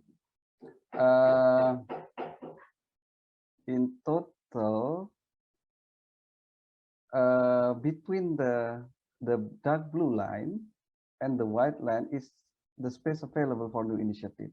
So this is the concept that we can implement. So how does it go? I will move to the slide number 10 or 11. Okay. Yes. The y-axis is tells about the total, and the horizontal axis is about the year of budget year, and the dash we have three rounds of ceiling: indicative ceiling, budget ceiling, allocative ceiling, which indicative ceiling represented by the dot, budget ceiling is represented by dash line. Budget ceiling, it means that we are preparing budget for the legislature before to legislature. Allocative ceiling, it means the round of ceiling after the legislature. So budget ceiling is represented by dash line, and allocative ceiling is represented by solid line.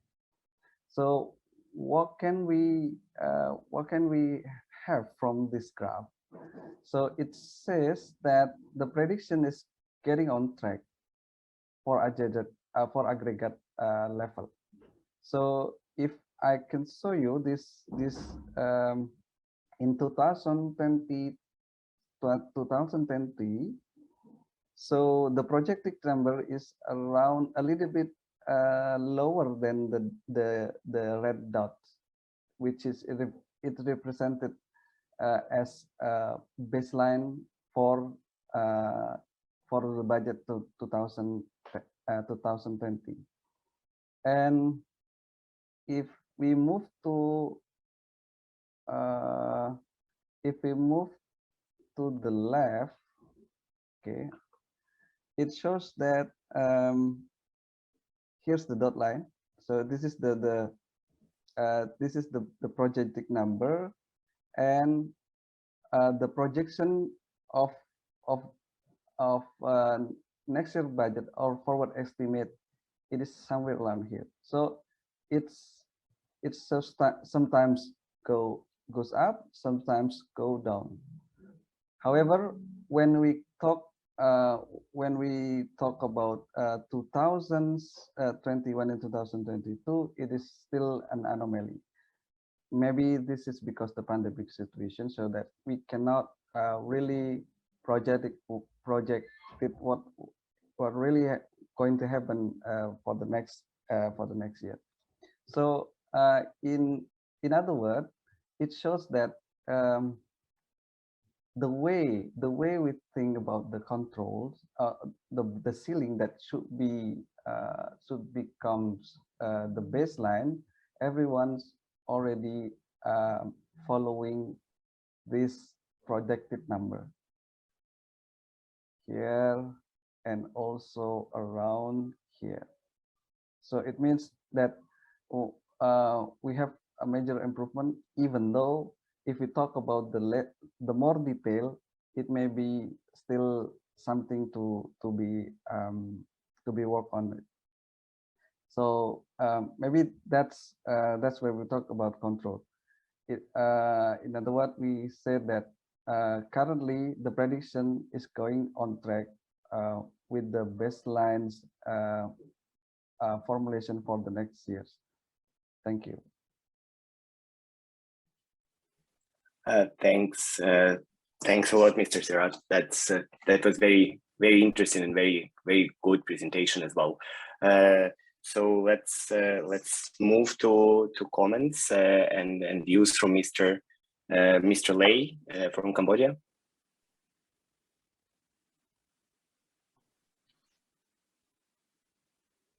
Thank you, Ulrich. Let me start answer the question number 3. What are the challenges for the line industry when we set based on the last 3-year experience when we set the baseline expenditure selling for line industry?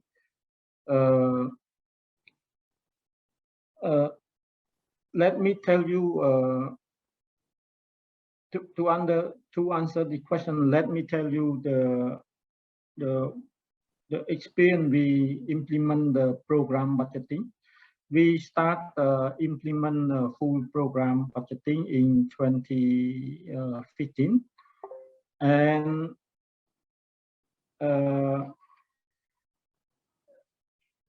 so that when we set the baseline, So when we set the baseline expenditure ceiling for the line ministry, and even they has a quite long experience in implement the program budgeting, their mindset is still focused on the input-based budgeting or activity-based budgeting. So when they propose their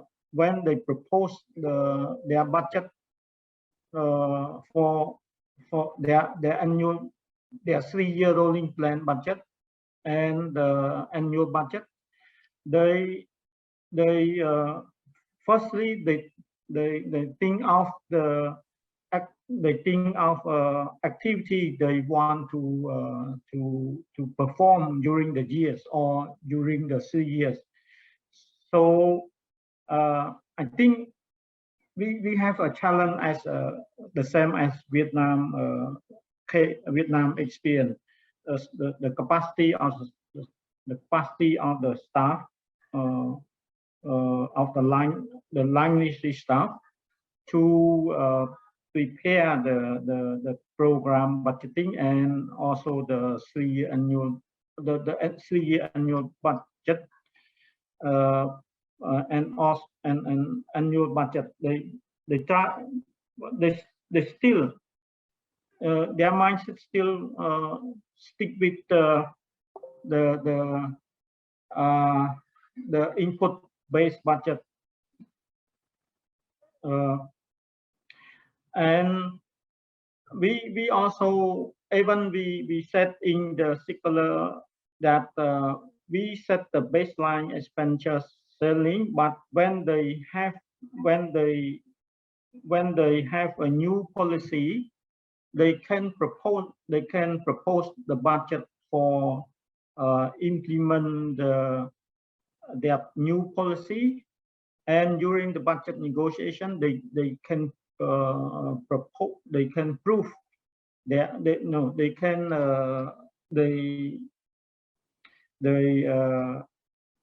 can propose their output they want to produce, or they can show us the outcome they want the money to when they propose their plan. So so the capacity of the staff is a challenge for the line ministry to implement the program budgeting also, and also the the baseline expenditure ceiling. And for the second question, how do budget control change when we move to the MTEF? I think when we move to the MTEF or when we move to the MTBF, I think the pre-audit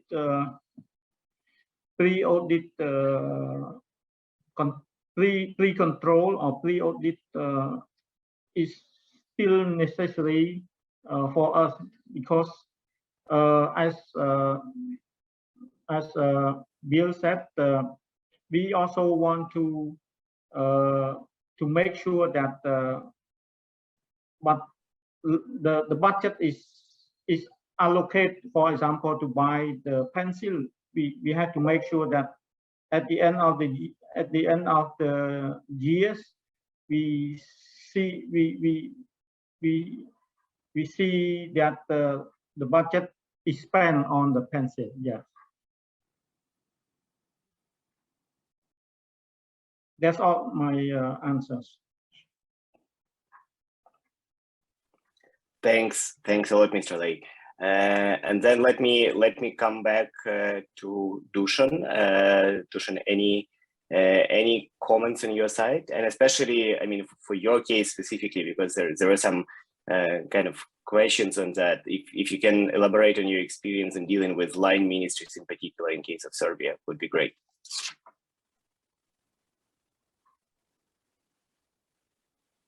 Dusan, can you hear me?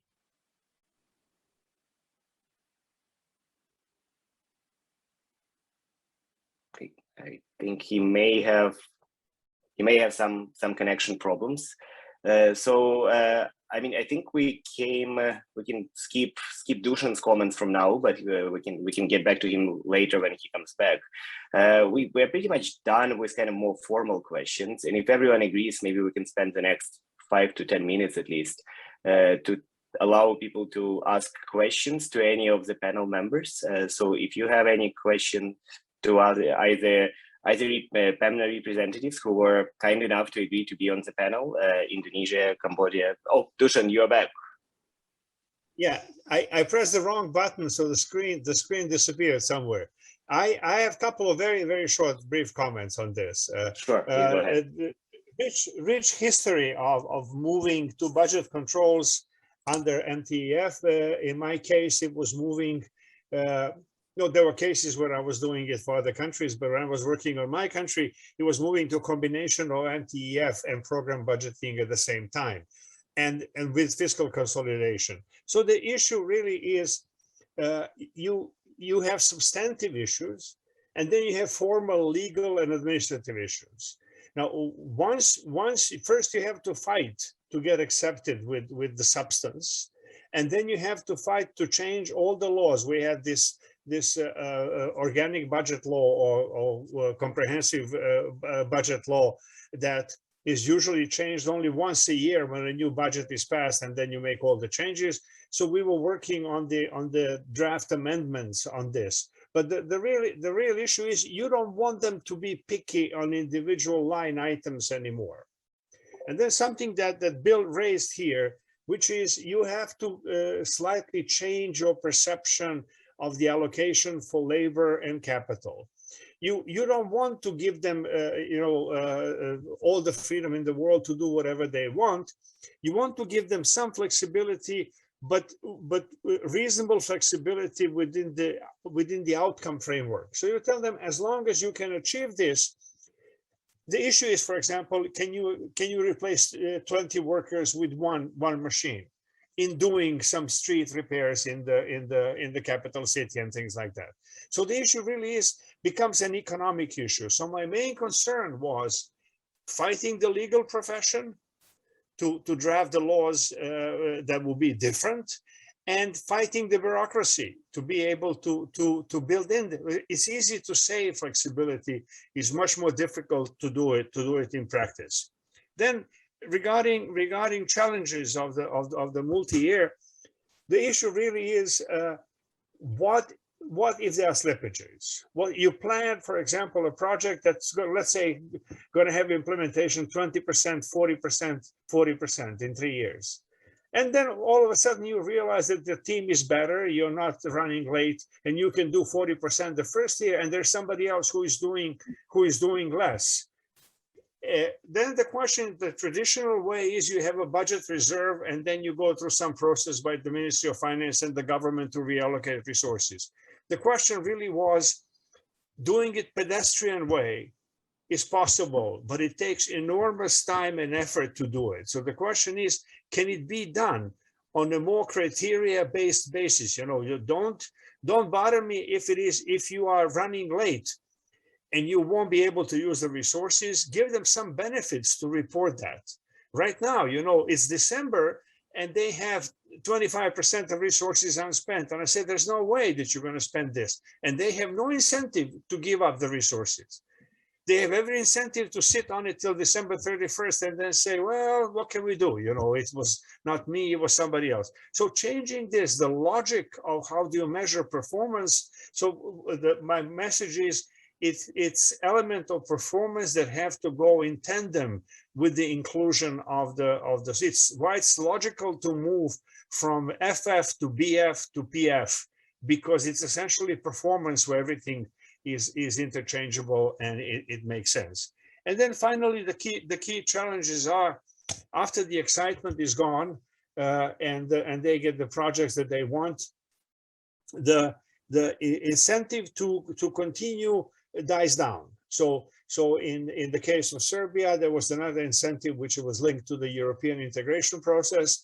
And when the carrot of the European integration, kind of became smaller and faded away because of all the other political developments, all of a sudden, when you don't have anything to offer, then you basically have to rely on the core people that do it on professional grounds. So for this, it's important that you have core pro-reform team in the Ministry of Finance and in the cabinet to prevail during difficult times. At the times of excitement up front, it's easy. At the times when it has to be, so the legal, the administrative. By the way, I was using this as an example in Serbia after, I believe, 8 years of trying to put a simple matrix-based, performance-based salary system and promotion system. We put it on the shelf, and we're waiting for another 5 years, cooling off to go back to this. And by the way, one last thing. I was recommending the World Bank concept of the task teams, because what you have people stuck in small departments. They are. You saw people in some departments that have seasonal jobs that last for 3-4 months, and then they do nothing 9 months of the year. So I was trying to basically define the cross-department and cross-ministerial responsibilities so that you can interest them and pull them together on projects, and MTEF will be ideal framework to pull them together. Thanks a lot, Dusan. So I think with that, we formally finished with kind of the structured questions that we ask our panelists to respond to. So let me open up for the next, 5-10 minutes to anyone who may have questions to any of our panelists, either our representatives of Cambodia, Indonesia, and Vietnam, or Bill and Dusan. Please feel free to raise your hand or just unmute and speak up, and I'm sure they will be happy to try and respond to your questions.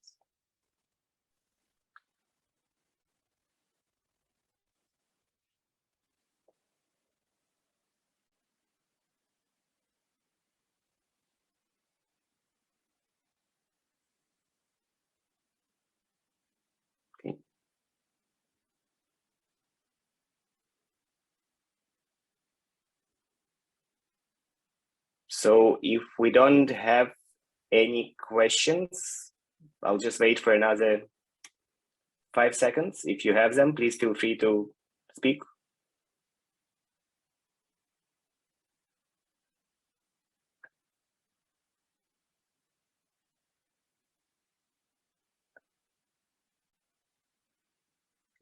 I'm not sure. Vietnam seems to be unmuted, but I couldn't hear anything from Vietnam.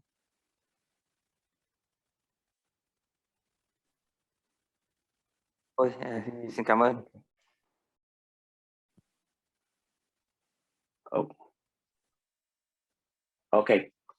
So since we don't have to have we don't have any questions at this stage, and thanks a lot for everyone who actually stayed with us. We're half an hour over original time, and I think we still only lost 4 people from the beginning of the seminar. So that's a great sign.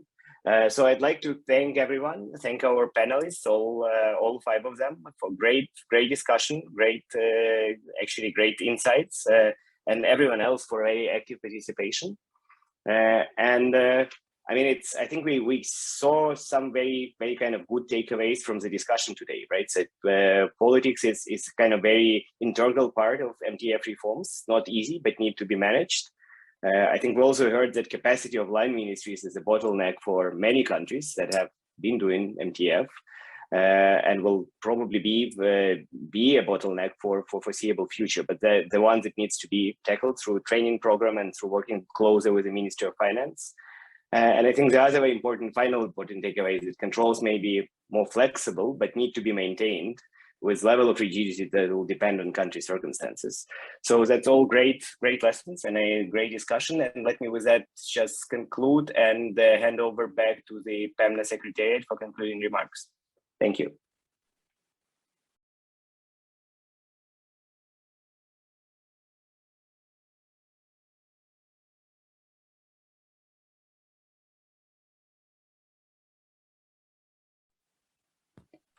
Dr. Ho, for the closing remarks. Thank you, Gina. Good afternoon and good evening, ladies and gentlemen. I would like to thank everyone for bringing their expertise and experience around the table and engaging in such fruitful, constructive, and open exchanges throughout PEMNA B-CoP webinar. With the theme of what it takes for MTEFs to become a budget management tool, we had a quite extensive knowledge exchange during this webinar. I will skip the recap since Alexi also gave the great summary of this today's presentation and the discussions.